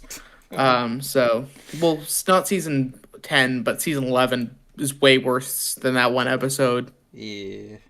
Sparkle did this back in Friendship is Magic. The characters in question were villains that were never trustworthy. And in each episode, they were doing suspicious activity and acting suspicious towards Twilight Sparkle. Lisa has everyone treat her nicely, and Lisa only gets mad when Bart is actually being happy. He even declared this the first school that he's ever been to that he's been happy at. Also, Lisa complains about side hustles. I never took issue with this on my first viewing, but now watching it again, I have complained. All good, let's hear them. Jobs do reach minimum wage, Lisa. All jobs reach minimum. I guess he learned that wasn't true since he's been bitching about internet not giving him minimum wage ever since. Yeah. It's called minimum wage for a reason. But Lisa states that the kids here won't get jobs that give minimum wage, which confuses me. Yeah, gig jobs don't give you minimum wage. They're basically commission-based. Also, never meant 6 is mentioning that you did review Lisa the Simpson in 2022. Okay, yeah, this came out in 2021, so... Yeah, fair. I would rather have a job than no job. Because, well, if I don't have a job, then I die. Sure, it may be... Well, if you get paid $1 an hour for a job, you also die because you don't get to buy food. I mean, and you've wasted There is some irony in Ryan saying this of how little he paid the people who work for him. Just saying. Like, exactly. There's technically truth to it that if you don't work, you're probably going to starve. But it's just funny to hear someone say, if I don't have a job, I'll die. If I recall correctly, he did not have a job at the time he said that. He was Enter's editor. That's a major responsibility. Hadn't he already been fired at this point? No, I don't think so. He got fired a couple months after this. Yeah. Oh, all right. This is close to the end. That was mid 2021. This is early 20. Yeah, this is. I figured out the date, the month. It was February of 2021 when this came out. Right. So what you're telling me is that he starved. Interesting to be like a firefighter or a police officer or any fancy job that is big job. Because, well, if I don't have a job, then I die. Sure, it may be interesting to be like a firefighter or a police officer or any fancy job that is big and important that we learn about. Or any other tech jobs that Lisa claims that the school would teach, like learn to make apps. But Lisa fails to understand basic economics and that how even our smallest jobs The 8-year-old fails to understand basic economics, okay. Should really help our economy. Yeah. Having jobs in general helps people make money, and this makes more jobs to keep having more people get more money generated. That's not how the economy works. But Lisa is only 8 years old, therefore she doesn't know everything yet. Okay then, if that's your stupid defense, then why did you have Lisa be the spokesperson to everyone that graduated 12th grade? Well, Because that's her thing. Why is the YouTube Originals logo here? Is this a YouTube original? What's this? What is this? The The job is Simpsons is my favorite YouTube original. inspirational, and there are plenty of good things. You know, provided if I think that they are good. It's only fucking good things if I find it good and it appeals to me, Lisa fucking Simpson. Oh, and on a side note, that little short promotes alcohol abuse. You know, one of the lead side deaths during all 2000. Just because Homer drinks beer, that doesn't mean it's promoting alcohol abuse. The series is very consistent on the dangers of alcoholism. Guys, Ryan's is like a freaking kind of social commentary on that. Ryan's avatar is a witch, which means that Ryan's content promotes witchcraft, and witchcraft is not allowed in the Bible. So as Christians, as fundamental Christians of this world, I think we need to boycott Ryan Krulewski content for its promotion of witchcraft. Who's with me? Burn the witch! Yeah. Burn the witch! Dude, start chanting that in the chat, guys. Okay. Dude, It appeals to me, Lisa fucking funny. Burn the witch, everyone. Yeah, dude. Simpson. Oh, and on a side note, that little short promotes I'm a alcohol abuse. sorcerer, sort of. You know, one of the lead side deaths during all 2020. This short also says a bunch of other bullshit as well. Oh, did you know that animals have been treated better during this pandemic? Did you know that cats and dogs can also get COVID? Also, eating less meat I don't consider a positive. I fucking love eating meat. Chicken Why is my favorite food. Yeah, I am so glad that this random 8-year-old girl from elementary school that no one knows about is telling all the 12th graders that graduate during the pandemic how to live their fucking life. At least Lisa's been very blatantly a vegetarian since season 8. Is this news to you? Yeah, Paul McCartney only came on The Simpsons to make Lisa a vegetarian. So wait, Ryan. The condition. So what you're saying is that being a vegetarian is bad because you, Ryan fucking Krulewski, say it's bad. You can't call Ryan effing Krulewski because no, he doesn't. Great God. Also, apologies. So, let me get this straight. Lisa doesn't understand basic economics, but is somehow smart enough to preach to people a decade older than her. This is what happens when a far-left person doesn't think through their implications. And What is this word salad? I wish I knew, dude. I wish I knew. Man. Hashtag red-pilled Ryan. refuses any change. Speaking of change, people know me as this deep lore and continuity-based guy. Did they? No, they did not. Apparently, at some point. You are that guy. You are that guy who knows. You are that guy who knows your cartoon knowledge because Mr. Enter talked about it once. You are a third-hand source. Not me, then Silverquill. But once they... Wait, what?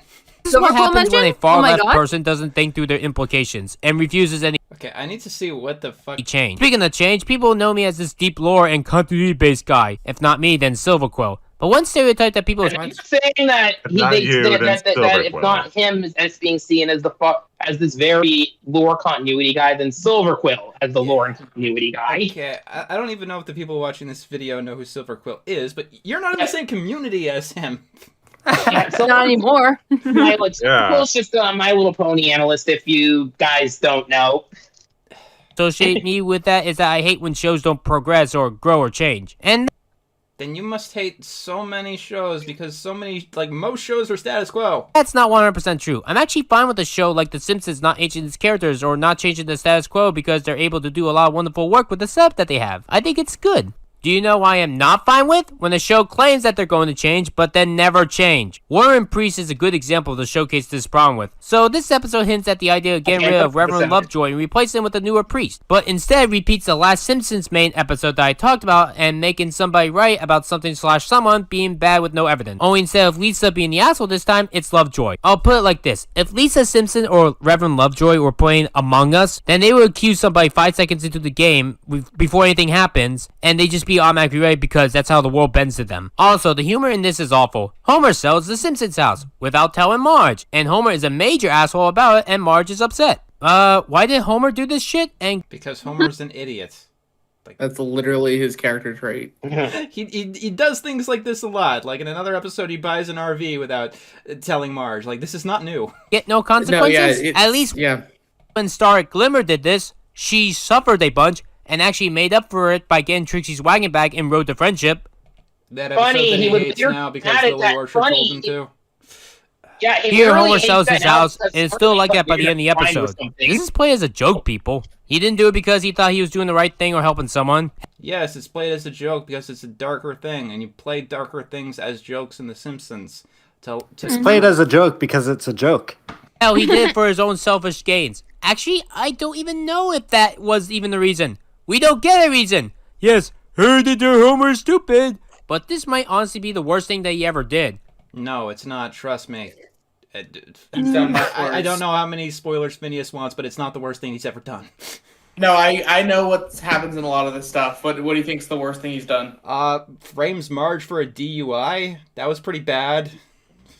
Homer does bad things pretty regularly. The whole thing with The Simpsons, right, is the show has so many writers and so many eras that Homer and basically all the cast really are a bunch of characters in a trench coat, you know? There's a lot of things that could happen. Homer could be a really great dad in one episode. Great. Homer can be a complete jerk. And oftentimes a lazy writer is like, haha, stupid character, do mean thing is funny. And that's how you get jerk Homer and that in its frequencies. Right, like in the movie, he's the guy who condemns the town because he couldn't throw out the pig droppings properly. If you like Sweet Homer, that's great. It's just that's not who he is in every episode. That's just how it goes. And we don't even get a reason. Oh, and this never gets solved in the episode. They still don't have their house by the end of the episode. But back to the main plot. Wait, this is just that Lisa episode, but instead with Lisa in STEM school, it's Lovejoy with Christianity. Actually, there is one key difference, and that this is a two-part episode lasting 44 minutes. Why is this the episode that they decided to make a two-parter? At least with Who Shot Mr. Burns, it was a fun episode that actually covered 2 seasons, one being the season finale and the other being the season premiere. You could have made Warren Priest a typical 22-minute episode because no. Yes. Who Shot Mr. Burns was produced in the same season. Sure, they had that long cliffhanger, but it was designed as a 2-part episode, and the cliffhanger happened because of the network ordering as far as it goes. I didn't actually know that. Yeah, so the thing about The Simpsons, right, especially early on, its production seasons oftentimes would have an overflow, and the overflow that was in one production cycle would be the first few ones to air for the next one. Who Shot Mr. Burns, that made sense for a summer gap because we were right in the height of, like, Simpsomania, essentially. And so you get that long cliffhanger, sure. Makes sense. The Simpsons also has started doing 2-part episodes again as far as I think they've got like a few other ones. I don't know the names, but they do have it. It's just a thing that's been happening more. It's just the problem is this is in the end of the real dark age of The Simpsons, and the writers aren't properly able to handle this. Yeah. Nothing about this episode is special, and it's also filled in with stupid dated jokes of the time. I still remember when The Simpsons used to be timeless and not dated. Jokes of 2020. No, The Simpsons has always been dated. Dude, do you know how many episodes that have celebrities or references to the 90s that I've had no grasp of as a person who was born in 2001? I been watching the show's conception from 1989, and I'm finally at the 2000s, and I still don't know who any of these people are. They will bring on random people all the time. The Simpsons has always been dated to the time that the episodes come out. In fact, guess what? Today, Homer would have been 6 when Pokemon came out. Fun fact.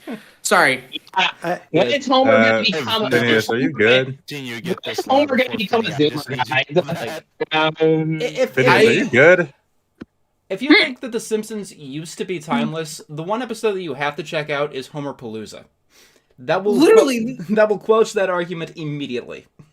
I think that's kind of the appeal of the show, that it's like unapologetically of its time and critiques it and critiques the culture of its time. Yes. I'm not actually, by the way, this mad. I just am playing into this because well, Phineas, yeah, it's a bit. Donating $2 for your sanity right now. Thank you. Right in the chat here. I'm saying this right now. Step right up, place your bets. Who here thinks in 2021 that Bart is going to say, okay, boomer, Lisa is going to say that Milk is racist, and that Marge is going to be called a Karen? I don't think any of that actually happened. No, number 4. We're finally at number 13.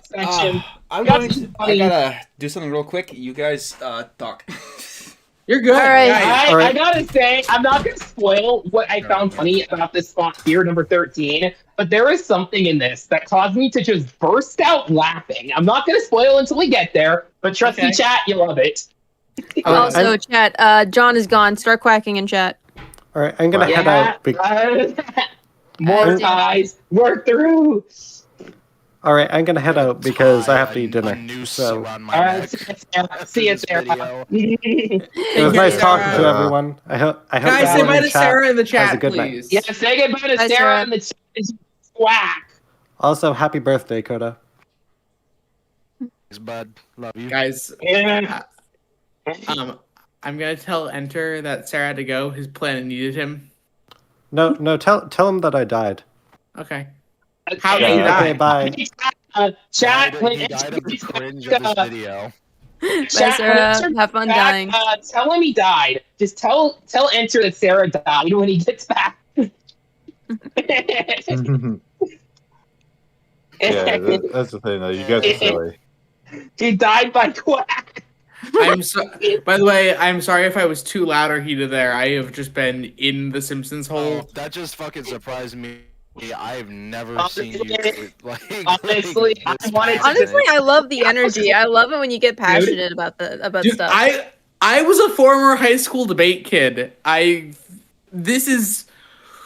For me, the whole thing is I don't often fire myself up like this. It's definitely there this whole time. It's just when you hear someone give this bad of a take, you kind of want to punch them in the virtual face. Yeah, that's real. That's so real. I've never been on a debate team, but yeah, that's real. I don't even like Ryan praising shit I like. He gets it wrong and then makes me cringe for liking it. Yeah. Yeah, same here. Yeah. Going through his anime list was so painful because he liked a lot of the shows I liked and then misunderstood Hamtaro and assumed it was about his owner. Which I'm like, no, I did a fucking retrospective of the first season, and she is barely a side character. Yeah. I should consider myself lucky that the guys barely talked about anything Sonic related because I would. Kota, he did shit on Sonic Prime to gas up Sonic Boom, and he hated how serious Sonic Prime was. Actually, guys, it actually got Knuckles' characterization just completely wrong. Okay, I am back. I remember that. Thank you for the donation. Ryan had to, or not Ryan. Sarah had to go. His planet needed him. No, he died. Yeah, Sarah's dead. Yeah, Sarah died. Oh no. Yeah, Sarah's dead. How are you doing, John? I am doing okay. Let us continue then. John, I stole your drugs. This looks like I a need tie drugs. between the drugs. Trolls F in the chat for Sarah. 2 and some weird movie about bears that I've never seen. That is Battlestar. Norman and Trolls World Tour, I think. I remember when I first mentioned this movie to Dashi that she was surprised that there was even a fourth. Dashi mentioned. Hi, Dashi. Oh, the old public Dashi. server. I miss it. I see my old public server on this list. What the heck? Let's see.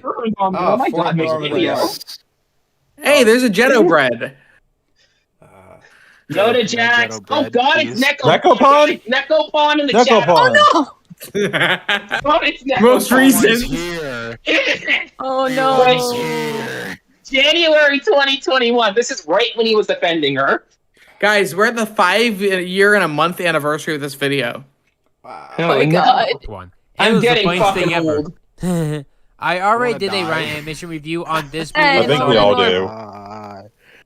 But with this one, my main problem with the movie is teaching the message that kids can get away with anything solely because they are minors and nothing more. What? What? What? I did not understand a single word of that. The fuck? First of all, I heard the word minors.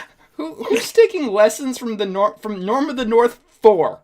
Norm of the North Who 4. even watched Norm of the North 4? And there are people out there that think that Damn this is a true statement. So I guess that means characters like Cozy Glow don't deserve to be punished despite her committing genocide. What wasn't Cozy Glow? I don't know. I haven't watched that far into the series, but like, wasn't Cozy Glow's punishment like debated? Oh yeah, in she the got band? sent to hell, like literally. Yeah, she got sent to basically pony hell. That is what Cozy Glow's punishment is. Also, hot take. I know some people didn't like Cozy Glow. I found her chaotic and funny. And is self-aware Yeah, of I it. kinda Also, she's a dipped out teenager when because getting those your keys things. usually signifies that you just turned into a teenager. And in the real world, we have a thing called juvie, where we have minors, aka children, get arrested.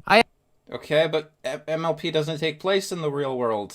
So what's your point? Uh huh.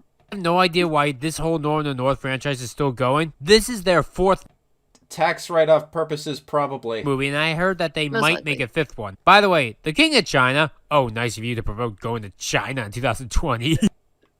That Wow. You.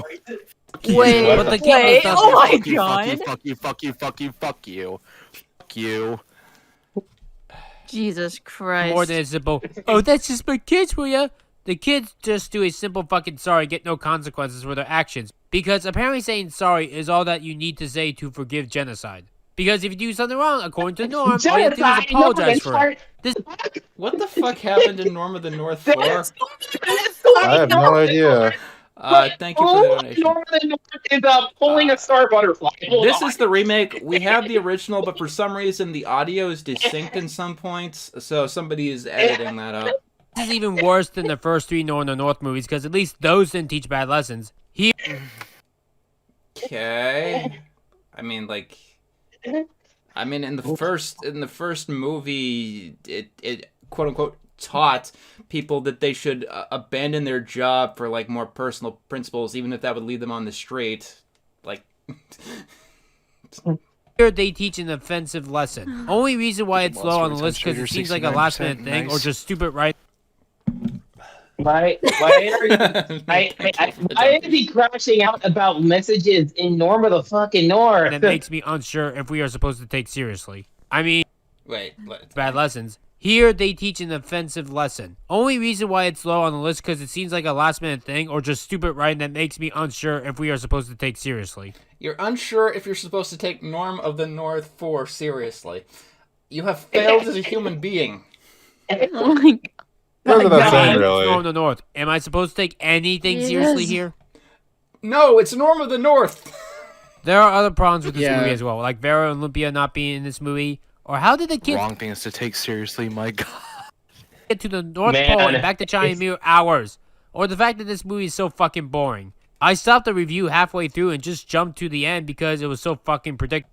Ah, so you're unprofessional. Speaking of predictable, I guess the ending to Trolls 2 before it even happened. No joke, when the Rock Troll said this... Friendship takes time and years of mutual care and respect. You don't just become best friends. I immediately assumed that they were going to... So, side note, Trolls 2, not a bad movie. ...reform her at the end of this movie. Oh, it's the worst of the Trolls movies from what I've heard. Really? Okay, I'm a Trolls World Tour hater because one of the worst people I've met in my entire life, that's her favorite movie of all time, which is very petty. But yeah, I do not like this movie whatsoever. Okay. Guy in my Discord server who really loves Trolls and draws Poppy fan art. It's kind of cute. I've seen Trolls 1 and 2. Haven't seen the third one. 2 is better than 1. I'm not gonna say it's a fantastic film, but it's not. Like, I think I gave it like a B. Was going to be I think you should check out the third one sometime. Did Trolls World Tour kill your grandma? Formed her as well, despite the fact that Poppy would have been hypocritical to this situation. I was 100% right about the whole thing. If I had to make a wager, I would say that the people who made this movie saw the Friendship is Magic movie and tried to copy-paste something. Nope. Why? Is he now saying... Okay, I know the basic plot of, like, the second movie, and I've seen the My Little Pony movie. No. Like technically speaking, Trolls 2 is about prejudice. So it's about racism, dude. And it's about colonialism. The My Little Pony film is not about that at all. In here, I'll give Trolls 2 this is definitely better than the first Trolls movie. At least this movie isn't teaching you that you should just get over it with a family member of yours dying. That any grieving at any point in time is bad. By the way, guys, Ryan. He crashed out and got offended by singing "Killed My Grandma." Yes, like he goes on this like talking about like in Trolls 1, it was a serious thing. Like the meme is singing "Killed My Grandma." Like yeah, he actually got that is why he crashed out and laughed so hard at when watching because it's so. I'm like the movie killed his grandma. Trolls 2 actually looks fantastic. I love the use of the yarn design and the designs of some of the trolls. They are pretty clever, and I love the backpack use of the villain. But why the is this tie with Norm of the North? You're not praising that one at all. J at best and destructive at worst. Yes, Poppy, steal the magic string that protects your village. I'm sure bringing it right to the villain won't do you any harm. And this movie has more or less a death fake out of being colorless like in the first movie. Speaking of the first movie, why are the Bergens not in this one? I'm pretty sure they could have helped Poppy. Hell, they don't even get mentioned in this movie. And Poppy doesn't even save the day. The giraffe troll does, but Poppy takes all the credit. God, I hate Poppy in this movie. Well, let's be honest here, folks. The giraffe troll. The giraffe troll. Let's see. He's a hip-hop troll. He's not even showing footage of the giraffe troll. It's weird. Oh my god.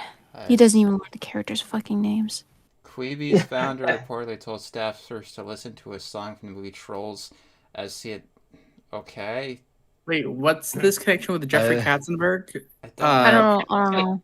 Why am I looking at Jeffrey Katzenberg's bald head? Wait, go back 10 seconds. I'm curious what this is. Hell, they don't even get mentioned in this movie. And Poppy doesn't even save the day. The giraffe troll does, but Poppy takes all the credit. God, I hate Poppy in this movie. But let's be honest here, folks. The worst thing about this movie is how Jeffrey Katzenberg treats his employees during this movie. No, Jeffrey Katzenberg was not working when this movie came out. Jeffrey Katzenberg's been gone from DreamWorks since they sold to Universal in 2014. Oh my god. You failed. I didn't know that.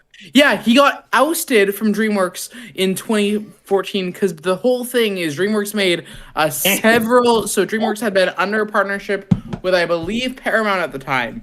So DreamWorks had been working and producing films with them, but eventually they were failing. There's a lot of good films that they released that failed, but the straw that broke the camel's back was Penguins of Madagascar, which was a colossal box office flop.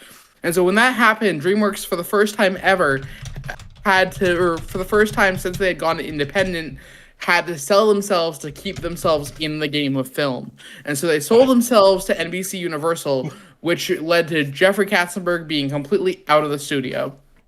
Wow. And that's why he went off to do Quibi. So no, he was not a part of this film because this did not come out when it was happening, at least for World Tour. If this was, I believe that article, was it about Trolls? Because if it was about Trolls, he would have been, I think, part of it for...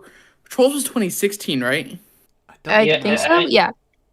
Or, I I'm pretty sure it was about that QB, that like streaming service Can that we- was barely out. What is this? I don't even know what these fucking things are. Duncanville and Bless the Hearts. Oh my god, Okay. another tie. Stop God. it with the ties. Just I'm make thinking- it. Just make a top 50. Like this whole thing is self-indulgent enough. Who's stopping you from making a top 50 if every entry is a tie? Oh my bad, AP Pictures. He just corrected me. 20th Century Fox is released from 2013 to 2017. My bad. Sorry.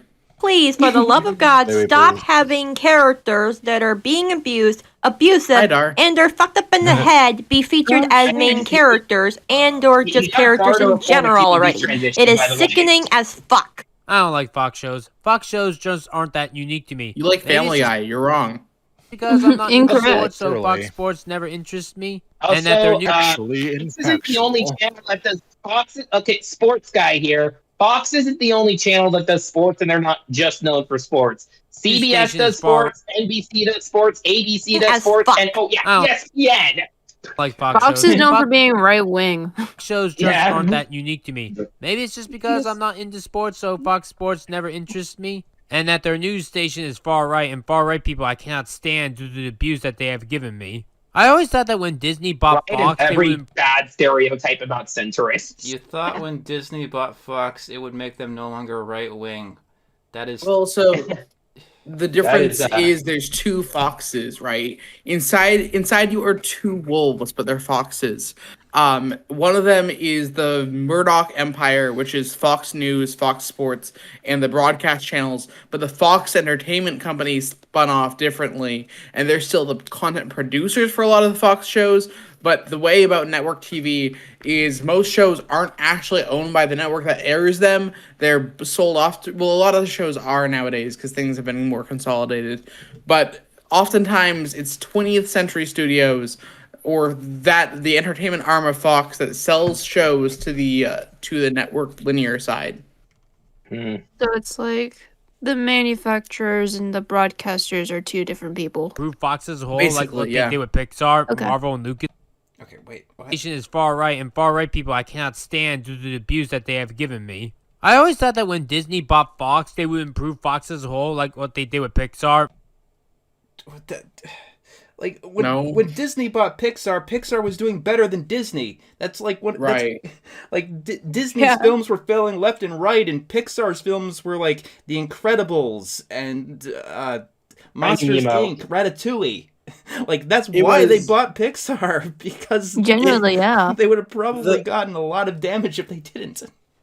Well, the thing at the time too, again, right, was they bought Pixar because basically at the time also Disney was making Michael Eisner, as much as I actually really appreciate the man in a lot of ways, had fumbled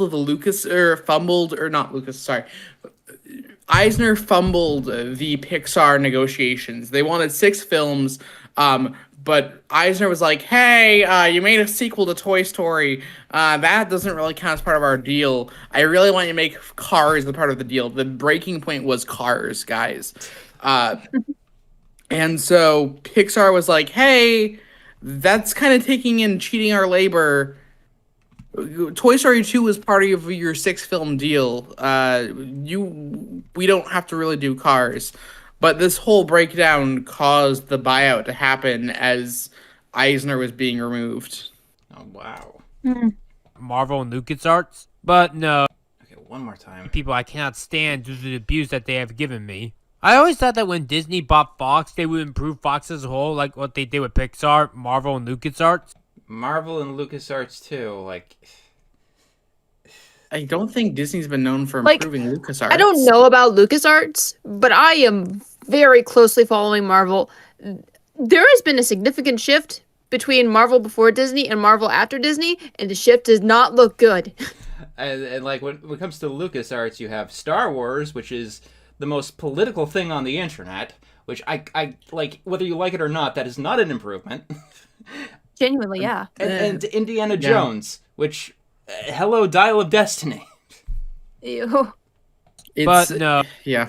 Oh, they didn't improve Fox, which makes me question why Disney bought Fox in the first place at all. But Fox is because money. Because money.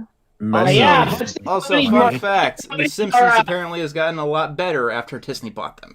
Yeah, companies all love money and mergers. Just look at Paramount right now. Look at fucking Paramount right now. Their animation. They're either rip-offs of The Simpsons or Family Guy, i.e. the only two Fox shows I actually do enjoy. Or they're just better versions Thank you for the donation. of them that just didn't really catch my interest or no longer make any new episodes like King of the Hill and American Dad. They always have a very copy-paste humor with political messages shoved down You know what a genre is, right? on your throat when all you want to do is I don't think enjoy he the does. show. Duncanville is no different. It's another ugly-looking show from Fox that's a fucking comedy that's not funny. I'm sick and fucking tired of this shit because that's all that Fox has done for the entirety of this fucking millennium. No, I'm sick and fucking tired of you. They've done a lot of other things. Their animation is just one sidearm compared to a company that's invested into multiple things. You can't just be like, why aren't you guys making good cartoons? I want you guys to make good cartoons. That's not what a company is. There's multi-facets. It's a horizontal thing, not just cartoons. Thank you. Have a nice day. Thank you for your donation, Crimson. Yes, thank you for the donations. As much as I loved Inside Out, Joy was the weakest part of the movie. No! Absolutely not! Yeah, Joy was great. What the fuck is this guy on? I mean, like, Joy's one of the main characters. Fear, Joy disgust, and- was the movie. Yeah, Literally. Joy, Fear, and Disgust were kind of sidelined. That was one of the biggest problems with the first Inside Out. It's Hold on. Is he fucking gunning years after that I've seen it, and I know that he is wrong. Is he gunning after Amy Poehler for Because her? she dared yell at sadness once. That's probably it. Like this is funny. Like, he'll even steal my unpopular opinions too, which is.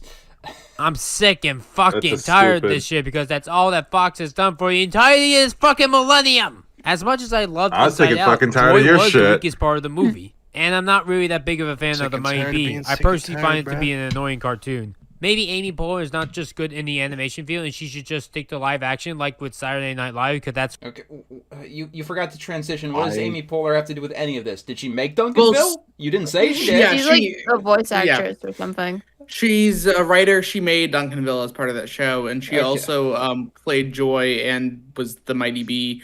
That's the tie, but the whole thing is you can't just have a thought in your head. You gotta use that as the bridge. Right. That's how writing works. You don't just spitfire things out there. Like, yeah, not everyone's gonna know that, and two, like, voice acting is different than writing. Like, these are not equivalent.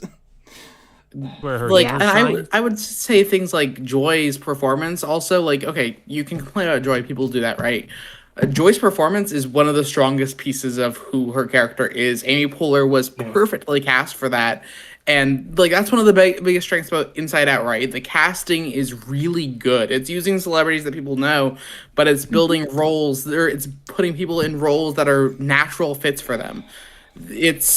Don't blame the character for whatever don't blame the actress for whatever the writing issue is. Yes. Simple as Yeah, that. I think that's a bad. I've noticed this so much where like voice actors will just get harassed for whatever writing decisions come with their characters. Like, dude, someone who works with voice actors, they don't have much of a say in how the character is written, especially on the more bigger projects. They're just like, hey, just spout out what's in the script.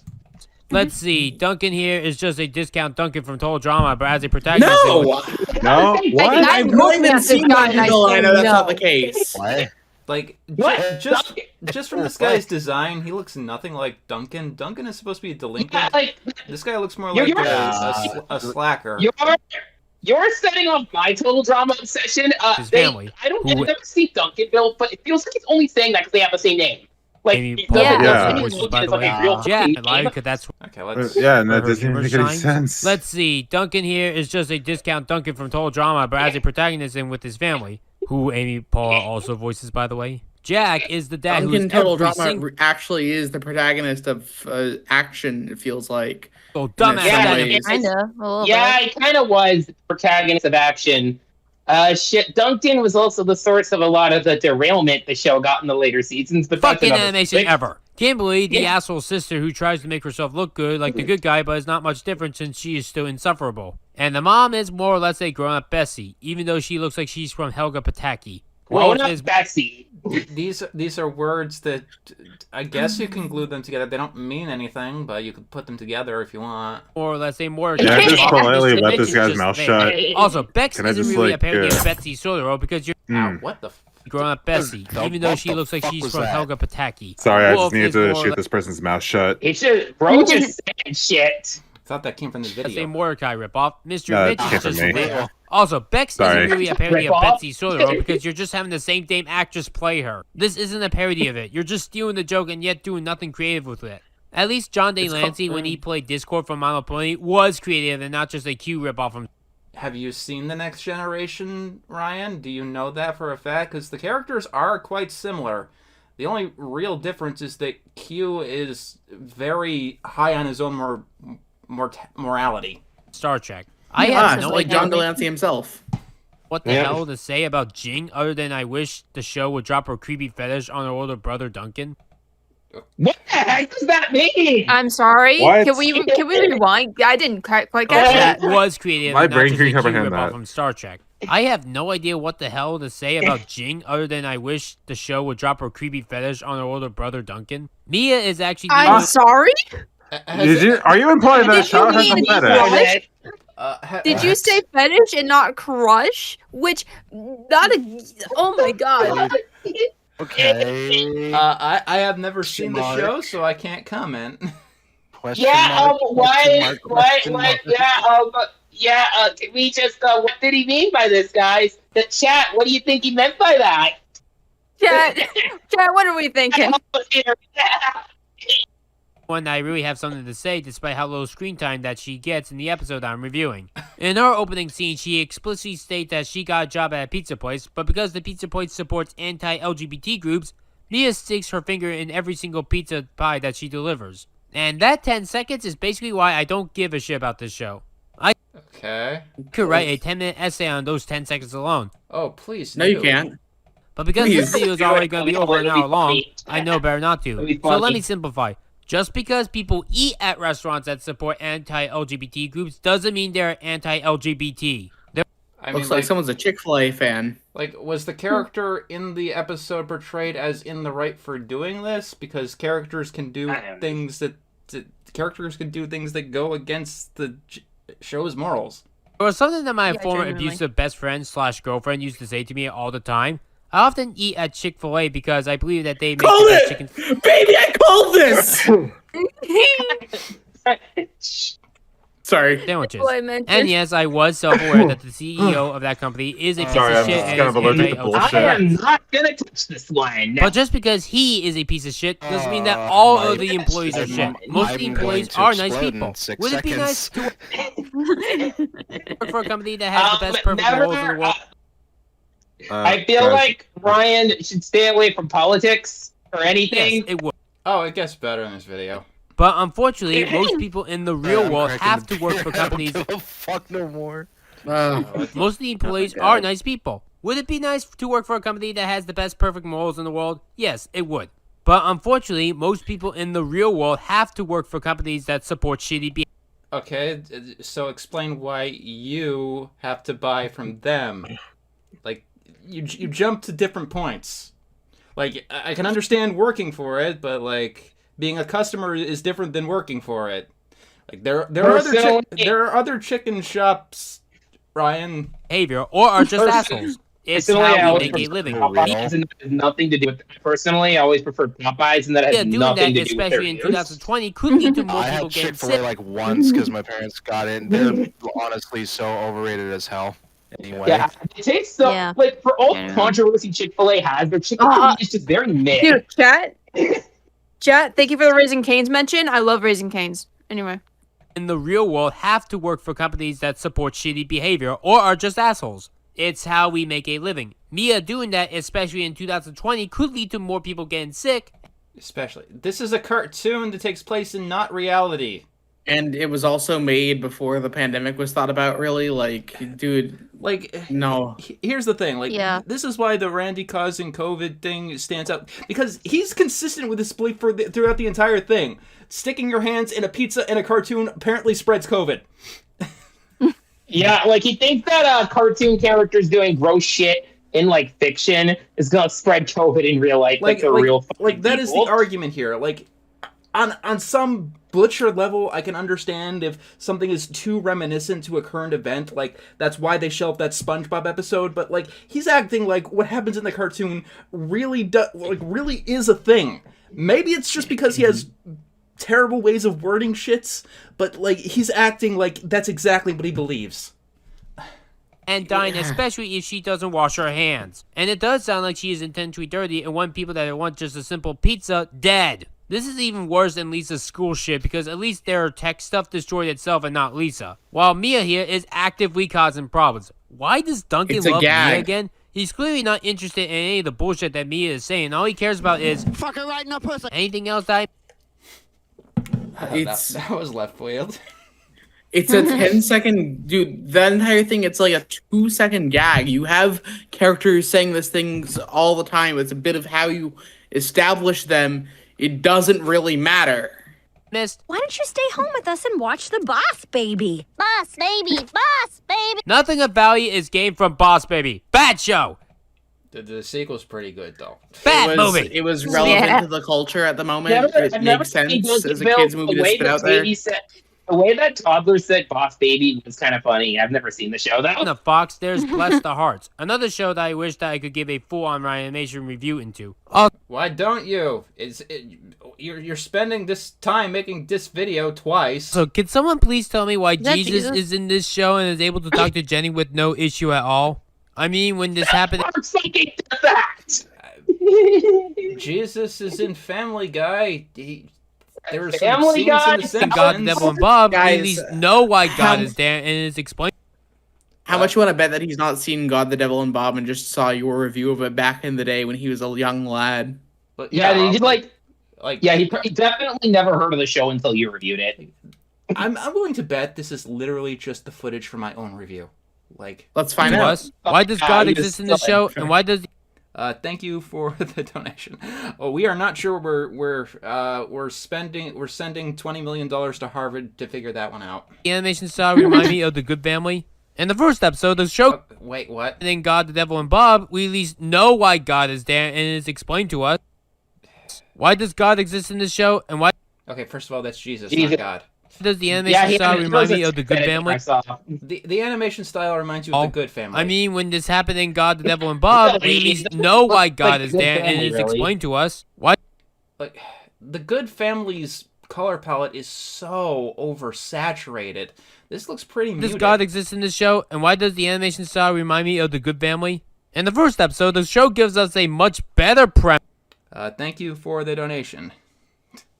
He doesn't seem to watch much. With Violet's drawings. I would have been more interested if the show went into a fantasy show like that. Actually, let me put it like this. So you're saying you don't like the genre? Imagine if shows like Amphibia, Infinity Train, and The Owl House didn't actually go into their fantasy locations at all, but instead the protagonists stayed in their real-life abusive households. My guy, Aaron wasn't That has abused. nothing to do. It's not about it's not a fantasy show. It's not about fantasy drawings. I've been fantasy show, and I can tell you that. For one, I haven't seen Amphibia or Owl House, but I know that Tulip, her parents were a little bit aloof, and they were divorced, obviously, and not communicating very well, but they weren't abusive. Yeah. Yes, we are. Do you guys ever just go to someone's writing and be like, "Hey, I kind of like that joke where the car ran over the dog. Can you make it about cars running over dogs in this random normal sitcom or something?" Sorry.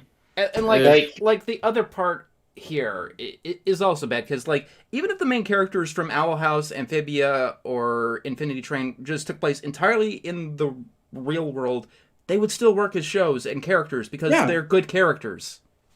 Right, the character transcends the thing about writing, right, is the characters transcend the premise, right? Yes. You want to build good characters who can work in whatever setting before you really build your plot. And that's how I feel like a lot of writing goes. You know, you kind of have, you can work either way, but like you want to have something there. And when you have good writing, you have a character who you can see in multiple situations and understand how they'd work depending on the genre of the show. And their fantasy world. I've done my characters a bunch of like AUs of different genres, and it's helped me understand them a lot more. Thank you for the donation, Crimson. Would have been nothing more than a quick mention in one episode. It would have been dramatic, dark, and deep, and it'll also be awful. That's what Bless the Hearts is. Those shows, but only focusing on the abuse. What makes Violet's dream house? I mean, like, in Infinity Train, Tulip goes through some serious fucking shit that I would, like... The show that he cares for Violet. It's a very nice scene. But then some sort of city councilman comes in and essentially gets rid of it because it's ugly. Because that's what this show is. Ugly and unfun. Also, Titmouse animated this. You know, the ones that made intros like Avatar The Last Airbender and Megas XLR. And even the show Hanazuki. Then again, they also made the show Big Mouth. But Bless the Hearts pilot was in 2019, so instead I went with the season 1 finale tying the knot. And this is why I can't stand Jenny. She's an abusive bitch towards Wayne. While there are many worse abusers later on this list, this right here is a great example of my problem towards abusers. They get away scot-free and give weak apologies and then go right... Okay, you're calling her... Look who's fucking talking. What did she do? You never said what she did. You never said what she did. Back to their abusive Also, selves look and who's they get saying no this, consequences. really. And the fake wedding shit is just bland. Oh, hello, another tie. Wait, how did you spend so long talking about not the episode, and then finally get to the thing that you wanted to talk about at the very end? This is mind numbing. Yeah, I am like partway checked out a little bit. I think we're at the bitching about DC superhero girls part. Okay, let's see. There's a girl on a horse with a dragon, it looks like. I think that's a unicorn. Okay. I think I know what this other show is. I think that's Boy Girl Dog Cat Mouse Cheese, even though it looks like Gumball and it's distracting me. Yes. Wait, there's a show called Boy Girl Dog Mouse Cheese? Yeah. Boy, it's pretty girl, dog, cat, mouse, cheese. Thank you for You guys the are gaslighting me, aren't you? No, it's a real thing. It's real. That's a real thing? It is. Yes, it's real, dude. It's a real show. Auditions have so many problems with them. Alright, so we finally get to my real first fuck up. We got a lot to talk about here. I suppose I should start with the issue on Crimson. Okay, we're talking about Crimson. So this is the I'm sorry part. Crimson, hope you're in chat right. Okay, so we're not talking about either of the two shows that tied for this. We're talking about Once again, it was wrong for me to joke about him in an issue like this. But that's not an issue like what? I don't have context. I didn't see the original video. Not actually the main concern right now. It's what I originally said about the fan base. The fan base of what? And that the DC Supergirl fan base was a horrible fan base. Let's debunk that and state why it was wrong for me to say shit like that. I had a friend of mine, and I'll keep his name private, and he was part of this DC Supergirl. Oh, this. Okay, so. Oh, yeah, I've seen this.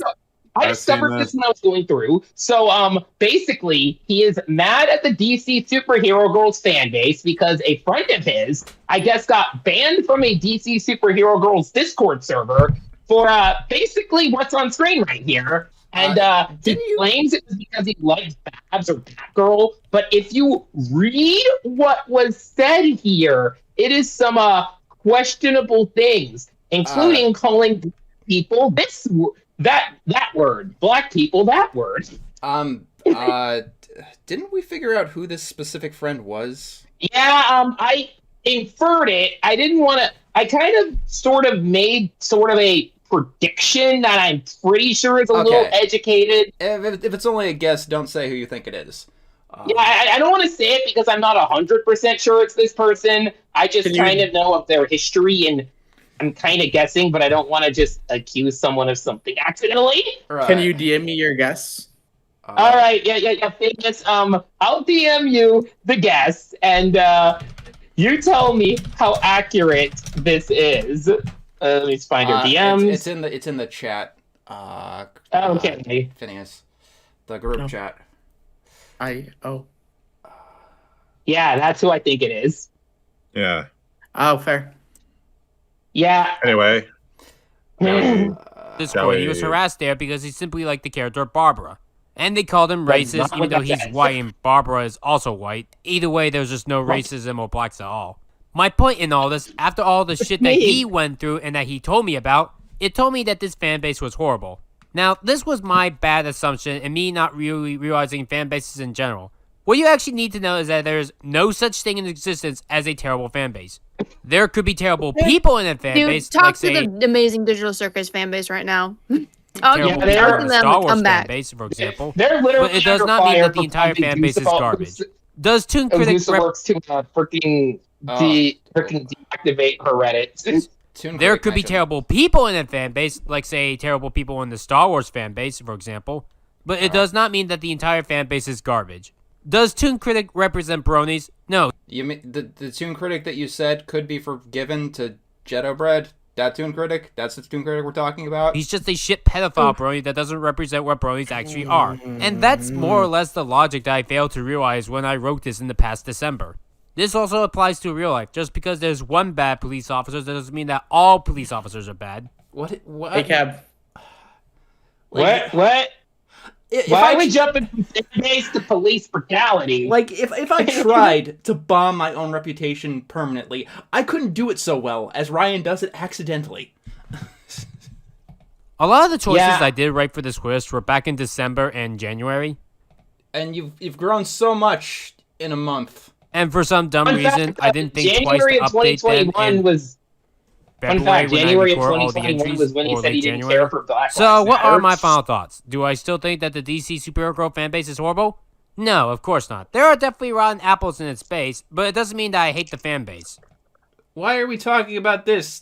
This is irrelevant. Like, make a tweet, make a DeviantArt post. Like, this doesn't go in the video. Like, if it absolutely has to be, put it at the end. And I need to state this again for here. I do not care if you like this show. If you like this show, it is perfectly fine to do. I personally do not like the show. I might even find this to be my least favorite Cartoon Network show of all time. But I'll let you know after my Cartoon Network 64 marathon if that's still true. But first, before we talk about DC superhero girls, we're going to talk about boy, girl, cat, dog, mouse, cheese. No! It's a real show. It is a real show. You guys forget, this is a fake show. I'm gonna tell you right now, if you not watch Boy, Girl, Dog, Mouse, Cheese, me and Showing my my friend season 2 did. finale of Ryan Adventure reviews on SpongeBob and how I hated it. So, here's a quick episode. Once again, another show. Like, see? It's real. You can see all of the clips. Yeah, this is I plan on giving No, this show's fake. its own Ryan Adventure review someday. Basically put its 6 characters living in the same house together, all are family members and are all abusive to each other. The theme song even says, I guess you're stuck with me because we're family. I hate this show. So I picked the one where Cheese is at her worst. So in this one, she fakes having amnesia just so that I she find can be these guys popular. family, but that doesn't mean I'm stuck with them. We know why Ryan can't pay editors, and it's because Ryan commissioned the animation of this show because it's not a real show. Yeah. Let's just say he got Dar to animate this for them. And manipulate her family, including forcing them to make a fancy dinner and not allowing a bite of it because Cheese only took 1 bite. And then the answer to stop an asshole is to be a bigger Word asshole. vomit. With the gang faking a music video. Oh, and the doctor is fine with Quinn saving people's lives. Watching a cartoon reviewer reviewing a fake cartoon. Is that a cartoon? For his own selfish gains. So now let's get to the actual episodes. I don't have anything to add for #retreat like I did for my original. Its main problem is that Jessica is a major asshole for ruining everyone's outdoor camping experience by her taking away everyone's... I don't Oh know. no, dude. Oh, I'm sorry. Everyone's powers. Because as we all know, no supervillain ever attacks a superhero when the hero is camping. And I'll say it again, at least when Mickey Mouse did this, he didn't force Donald and Goofy to rough it just like him. What? Mickey Mouse. See, MICKEYMOUSE. What the hell? So there's this thing that Ryan does that I think is so crazy. How does he live just in references, right? You don't review something by being like, this is like the time the other. He lives in Family Guy cutaway gags. It's even like every reference he brings up, you can get a counter one. Like, let me see, what's the setup again? Because as we all know, no supervillain ever attacks a superhero when the hero is camping. And I'll say it again, at least when Mickey Mouse did this, he didn't force Donald and Goofy to rough it just like him. Jessica.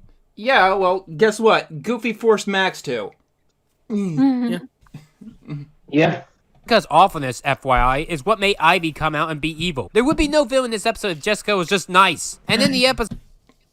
You have discovered a conflict!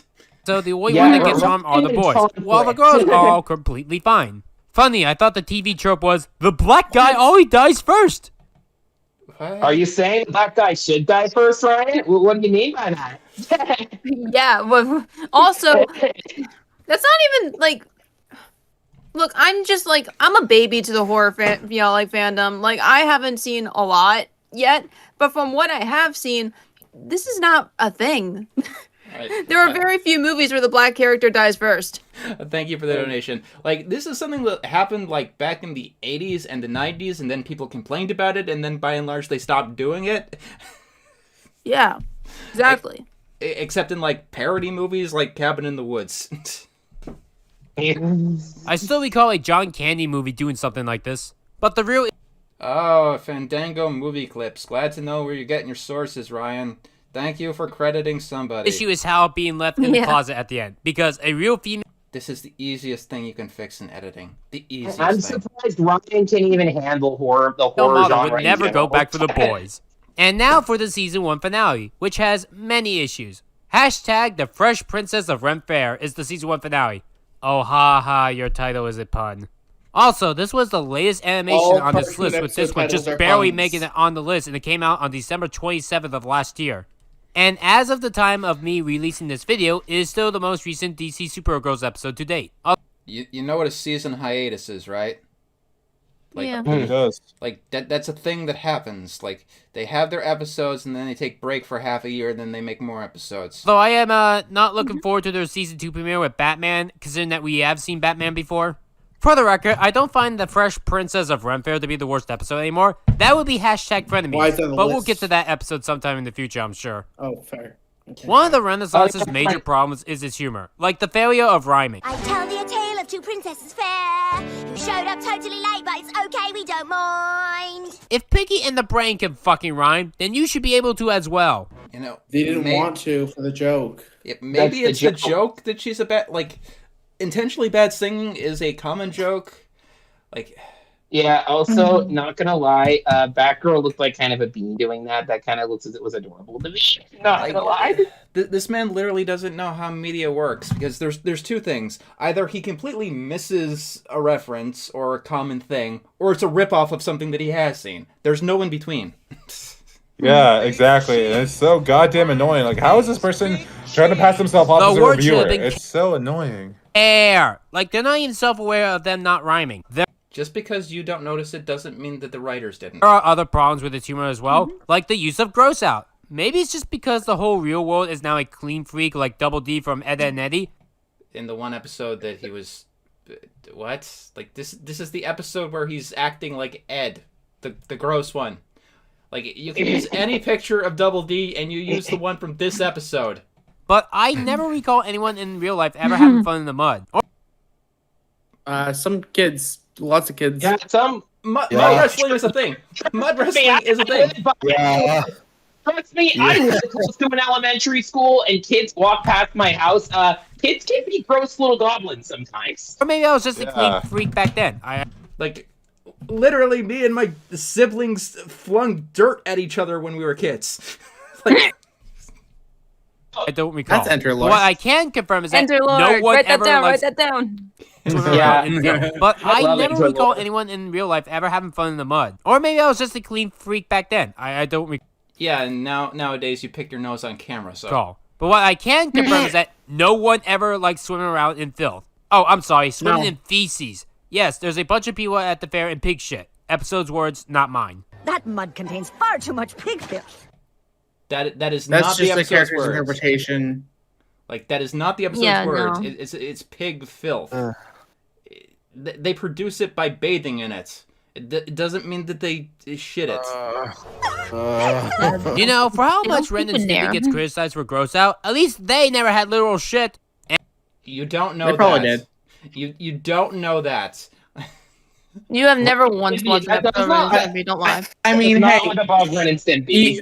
even if literal poop wasn't involved in the actual show, literal poop created it. Yes. Yeah, exactly. An adult party cartoon episode, Stimpy's Pregnant, like, it wasn't about a fetus. It was about a giant shit. And Kara's joke is not funny. Do people in 2021... What? Like, look at the top corner here. There's another white line.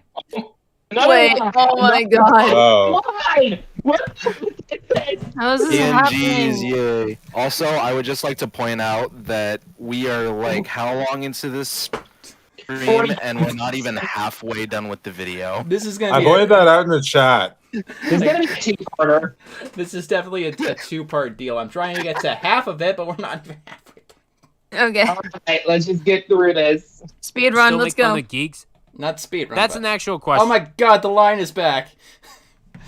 Who loves the same goddamn Solving. Goddamn line! This is the thing. He's used these exact PNGs before in other parts of the video, right?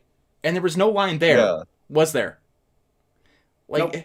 how does this editing error happen? Does he have two sets? One of them fucked and one of them not? The line is actually the Sergeant Ryan's kid that he got in a divorce, and it's his turn to have custody Becky? over the line. Right. I feel like, yeah, just running over the line is goddamn hilarious. I'm a geek, and I love geeks. You have not earned that title, Ryan. Sorry. If anything, you're a freak. You're a freak, not a geek. Thank you for the donation. We revoked your geek privileges. You're a freak, not a geek. You're freaks and geeks. Some of Batman's villains are pretty stupid. And yeah, all Kara is doing at the fair is eating turkey legs and making fun of geeks. I'm only here for two things, okay? To eat turkey legs and to laugh at geeks. The worst joke of this episode is usually the part when the guy loses his pet falcon. Calling and seek worthy prey. Lady Hawk. I mean, it's a wild animal, sure, but I'm pretty sure that was a trained falcon. What? Okay. Oh. What? I mean, imagine Cat. Well, that's probably... Wait, Cat. Gigi, is that you? Let's see. We need context. Lady Hawk. I mean, it's a wild animal, sure, but I'm pretty sure that was a trained falcon. I mean, imagine for a second, someone had a pet cat. Cats are cute and adorable. Yes, they are also, technically speaking, wild animals, but No, a domesticated cat, by definition, is not a wild animal. Yeah. PSA, don't let your fucking cats outside. For not wild, bro. What you on about? What are you on about? The long story short is he's not about this one dictionary. He's not about this one gag where someone throws a falcon. And take care of them. Falcon. I mean, imagine for a second, someone had a pet cat. Cats are cute and adorable. Yes, they are also, technically speaking, wild animals, but humans do love and take care of them. But imagine if Diana walked in and said, "Your cat does not represent you, away with you!" and lets the cat go into the wild and you never see your pet again.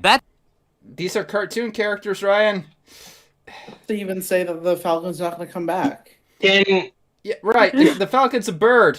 That's what I get from here. And my view gives even more evidence when the man flat out starts thank you for the donation. No, that was the dog. crying. Yeah, And none of the girls give a shit to help retrieve his falcon back. Do you want that to be the plot of the episode?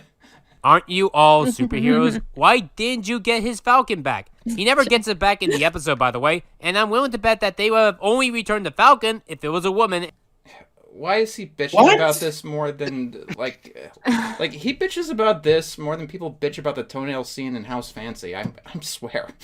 Yeah, nah, man. Is there anything good claim on the show about this episode? Basically, well, there is a funny joke that Barbara points out of the olden things, like olden Wi-Fi. Ye old Wi-Fi. There's the oldie snack bar, the oldie ATM machine, the oldie Wi-Fi mobile hotspot. But that's like the only thing that I enjoy from the episode because I'm still too distracted by... Well, thanks a lot, Diana.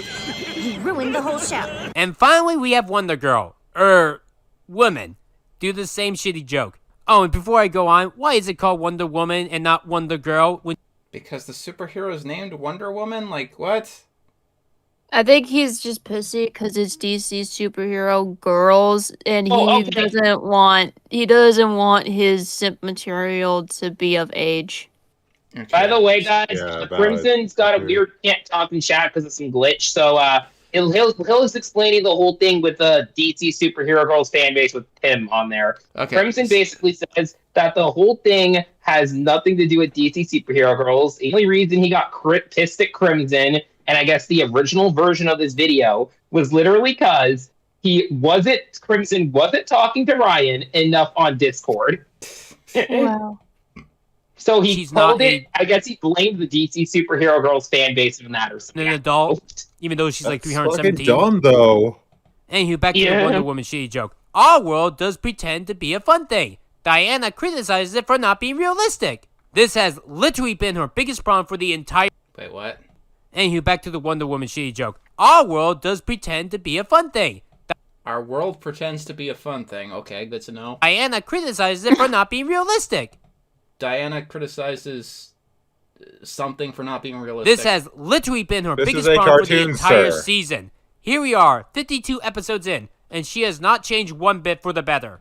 It's an episodic... I've never seen it. I know it's an episodic cartoon. Well, I have seen it a long time ago. Thank you for the donation. Somewhere Linkara is foaming at the mouth. Yeah. Yeah, Man, it's working out, Crimson. It's always a bad sign when the character refuses to grow. Yes, Ryan, it's a bad thing when a character like Ryan Krulewski refuses to grow. But you must understand, John. He wants to grow physically, not characteristically. To this episode, believe it or not, because even Zatanna is fed up with Diana's shit as well. I mean, the worst that her other friends do is like Bumblebee criticizing Zatanna for cleaning herself up with magic. But at the very least, Zatanna looked around to make sure that no one was watching her do magic. Oh, and by the way, I don't know why Bumblebee and Green Lantern are in this episode. You could have cut them out of the episode and nothing would have changed. Thank you for the donation. Crimson, we can see your comments. We can see it, so you're good Explain now, what dude. you messaged us about what you were going to say about your side of the story. Like up here, it's visible too. Just because they are the main characters doesn't mean they have to be in every episode. Just because they are just because the characters are the main character doesn't mean they have to be in every episode. I mean, technically that's true, but isn't this the season finale? Is it? Like that's what he said. Zatanna and Diana split up due to the fact that Zatanna can't stand Wonder Woman's shit. Until Ember comes in and steals Zatanna for thinking that she's a real princess and that Ember is a demon/dragon thing that eats princesses. I said this in the original video, and I will say it again here. Okay, her design looks exactly like Wubcake. It's not a criticism or anything. Her design looks exactly... No, it's not. That does not look It's like not Wubcake. Wubcake. Okay, so I love that he has the tag here, but it cuts off so you can't see who the actual credit goes to. By the way, this is Ryan talking about another kind of disgraced, canceled creator, from what I understand. So it's just canceled off.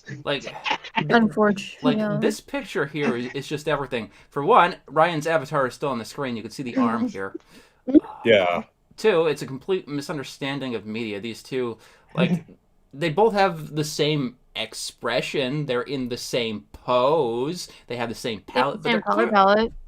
Yeah, but they don't look anything alike. Not even you can argue the eyes kind of look similar, but they don't. They don't even look all that similar. The fact that this one doesn't have giant fucking wings either.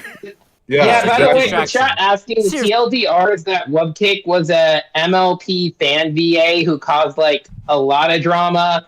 I know there was a lot of shit she did there. I just can't remember the details off the top I'm not of my the head. only one who knows this, right? Apparently, she said some shit about autistic people. That's Wubcake on screen. And I will say it again here. Her design looks exactly like Wubcake. It's not a criticism or anything, it's just a distraction. Seriously, I'm not the only one who knows this, right? Plenty of I met Wubcake once. So, Ember... God, this is badly mixed.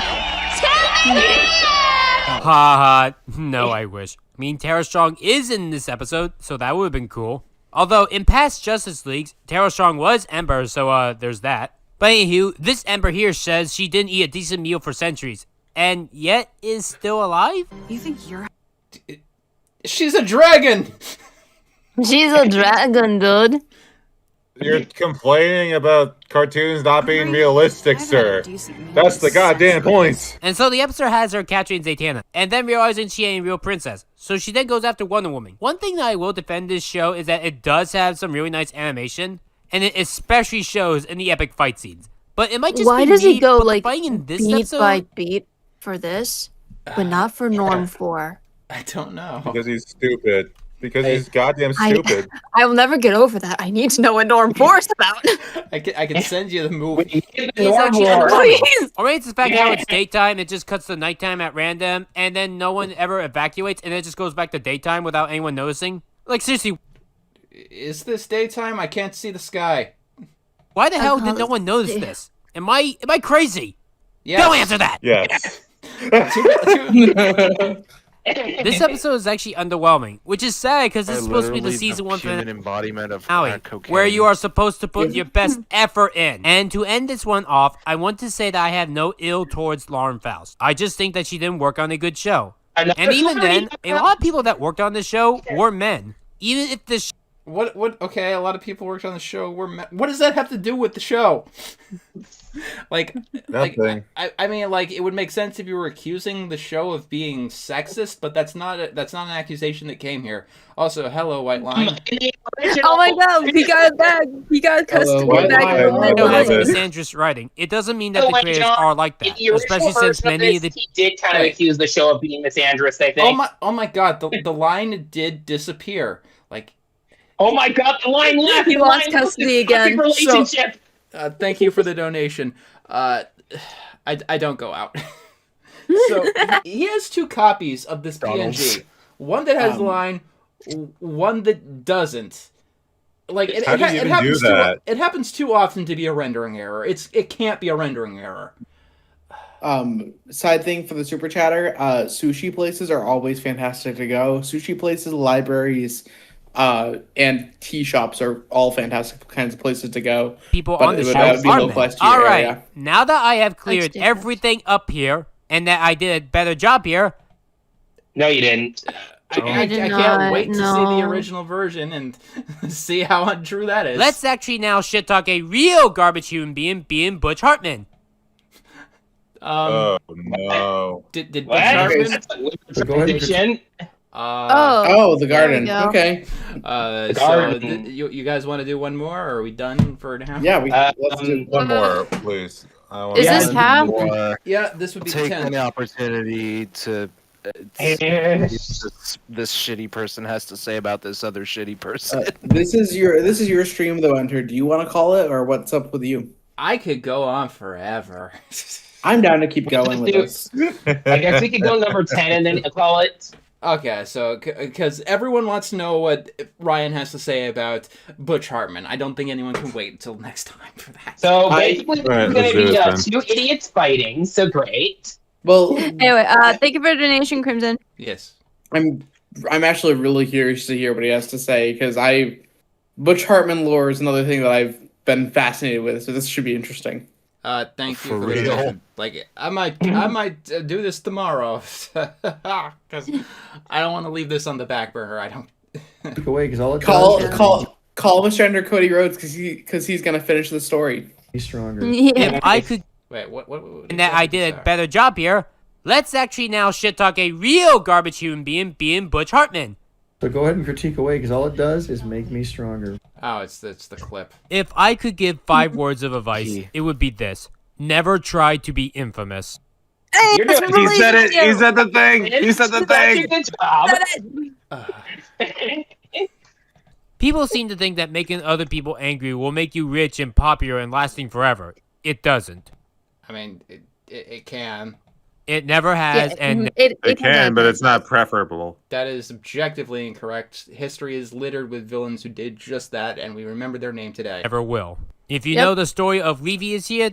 You mean the guy who made $1 million for bullying children? Like... Leafy mentioned here now. I have not heard that name in many a year. like, fuck Leafy, but, like, he legitimately became a millionaire doing what he did. Yeah. Most You should know how unjust way this of works by becoming a now. millionaire, Oh, the so- mighty have fallen. In 2018, Butch Hartman was probably in the prime of his life. Actually, what am I No. saying? That was too... Pause. No, absolutely not. He had one show that was an icon that was failing at that point, and then the most recent show that he tried to launch, Bunsen is a Beast, was a one-season dud. No, this was not the prime of his life. If you want to call a time the prime of Butch Hartman's life, you want to go back to a year like 2005 when he had two of the popular Nicktoons that were defining the network. 2005 thing is. Huh? 2005. But regardless, 2018 Yeah, changed called it. Butch. I say that Butch was butchered, but you all know that joke by now.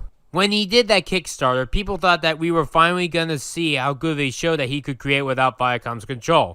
After all, we did know by this point that Viacom was abusive. But what we didn't Thank you for the donation.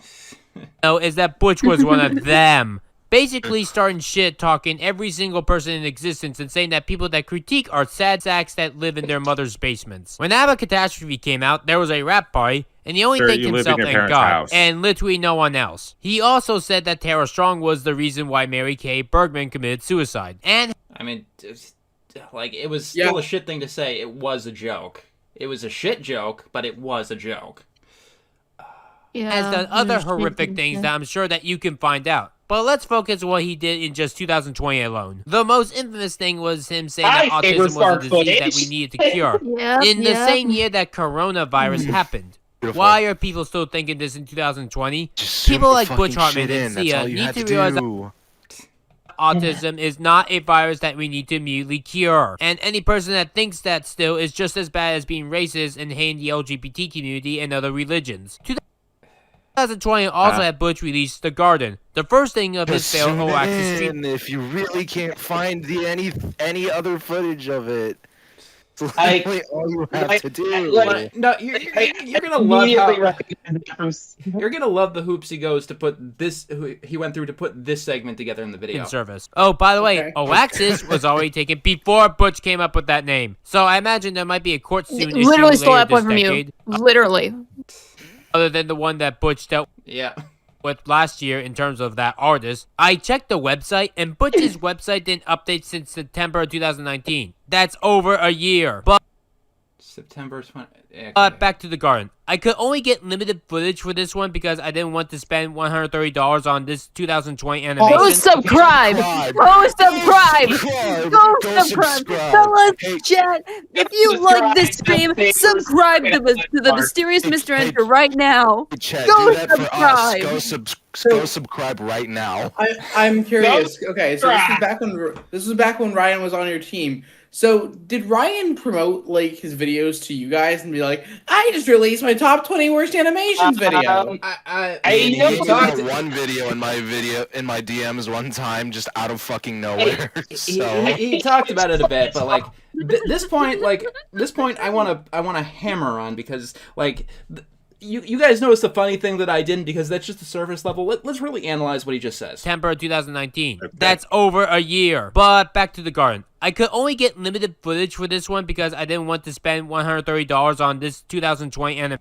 Okay, so he doesn't have the footage, right? And he specifically says because he didn't want to spend the money. How did he see the cartoon at all? Oh yeah, did he only watch Saber Spark and LS Sparks videos and go off of that? Like, is he talking about something that he has never seen? I think so. Like, Guys, I wonder if he does that often. Yeah, I'm pretty sure Ryan, when talking about guy cartoons, barely watches guy cartoons and just watches whatever popular reviewers talked about it and just parrots them. It's the classic stereotype a lot of fans of reviewers fall into. Let's see. Actually, we'll put a pin in that for later. Oh, good. The pins are back from the Lily Orchard videos. Oh, that's a fun that he does often. Yes. Who people usually... I'm tempted to crowdfund to react to those. That'd be the stupidest thing ever. The Lily Orchard videos are like freaking bang your head against the dust pad. Oh yeah, I actually watched one of them back even before I even like joined you guys, like, because Ryan got in contact with me and he said, "Oh, I edit for Enter. You should watch my videos." And I was like, "Okay, I'll watch your videos," and I did, and I didn't like it. I think that the animation It is just, good like- and like how it's the best part.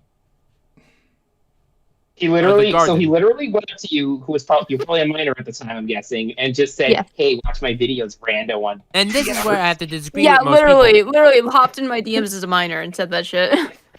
Also, quick question: does captions work for this video? This is This is not on YouTube. This is an Right. MP4 I got. But if you press the button, does it work? I have subtitles. I'm curious about that. I've never tried it. I don't think this has subtitles built in. I don't really use Damn. too much. Point so I don't know. animation. Actually, Shitty we'll put a pin in Windows that for 11 later. media Anywho, player. All right. people usually think on. that the animation is good and like how it's the best part of the garden. And this is where I have to disagree with most people. What is this? Is this the garden still? I mean, the animation style does look actually, I nice, think and it is. does I follow think the it's animation. like Butch's like illustrations for like the Christianity parts of the show. Principle Pretty of sure. appeal. But I just animation and like how principles. it's the best part of the garden. And this is where I have to disagree with most people. Thank you for the donation. About Kota's I microphone. mean, the animation style does look nice, and it does follow the animation principle of appeal.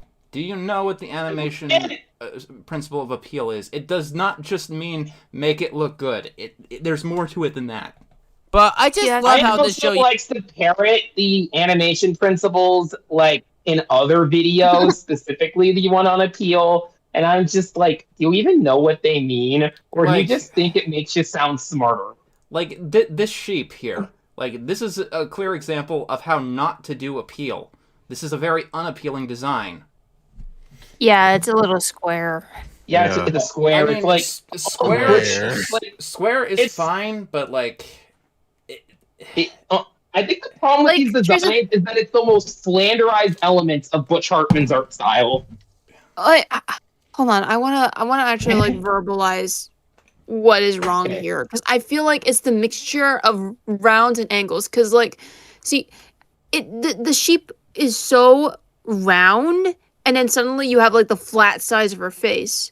Like that's not consistent. Because when you have a round character, that like.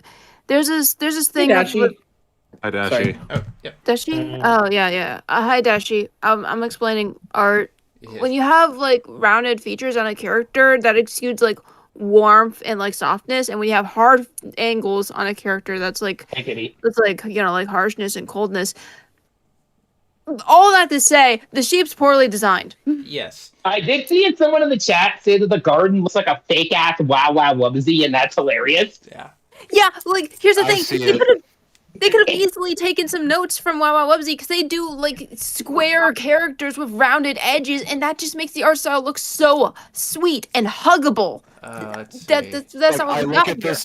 I look at this design, and I think of like Wow Wow Wubsy, and like I think of how Bluey, how like most of their characters are like also square, but Dashi, they're you not so can sharp jump in about now. it. So Yeah. it still gets away with it. You can jump in. I just walked out, Hello. and I just walked out, waiting for that bus to eventually show up. Okay. And good day at work. I brought donuts for my coworkers. Awesome. Nice. Donuts are good. I had cupcake today. So yeah. So I know 2 dozen is like $30.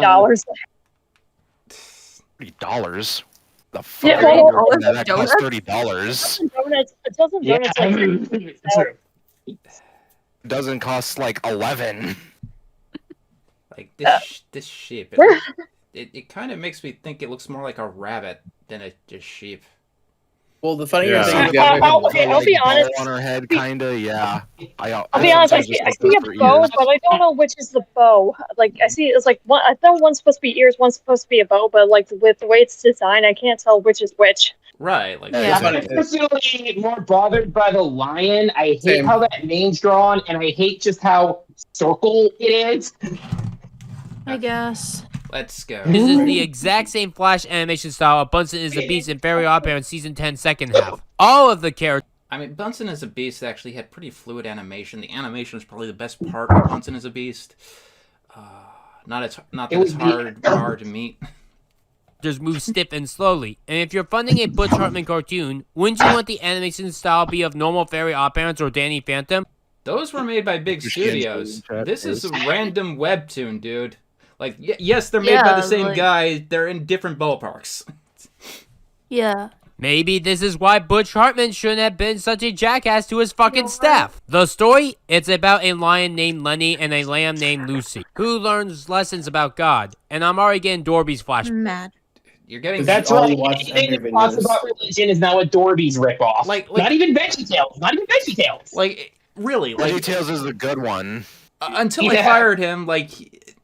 95% of every one of his cartoon references came directly from me. Because, like... And even then, he's not very bad at it, because, like, I reviewed Dorby's. I watched Dorby's. I remember Dorby's. They mentioned the Bible. Yes. It doesn't teach anything about the Bible. Facts. Lenny is literally a fucking ball. I seen Butch Hartman draw lines before, and they looked fine. Thank you for the donation. And the sheep is a fucking Lego. Even Unikitty looks less like a Lego than her. What the hell happened to your designs, Butch? So, Butch, tell me why I... Wait, you... Okay, we were ranting about appeal. You said it passed appeal. Now you're arguing that it doesn't pass appeal.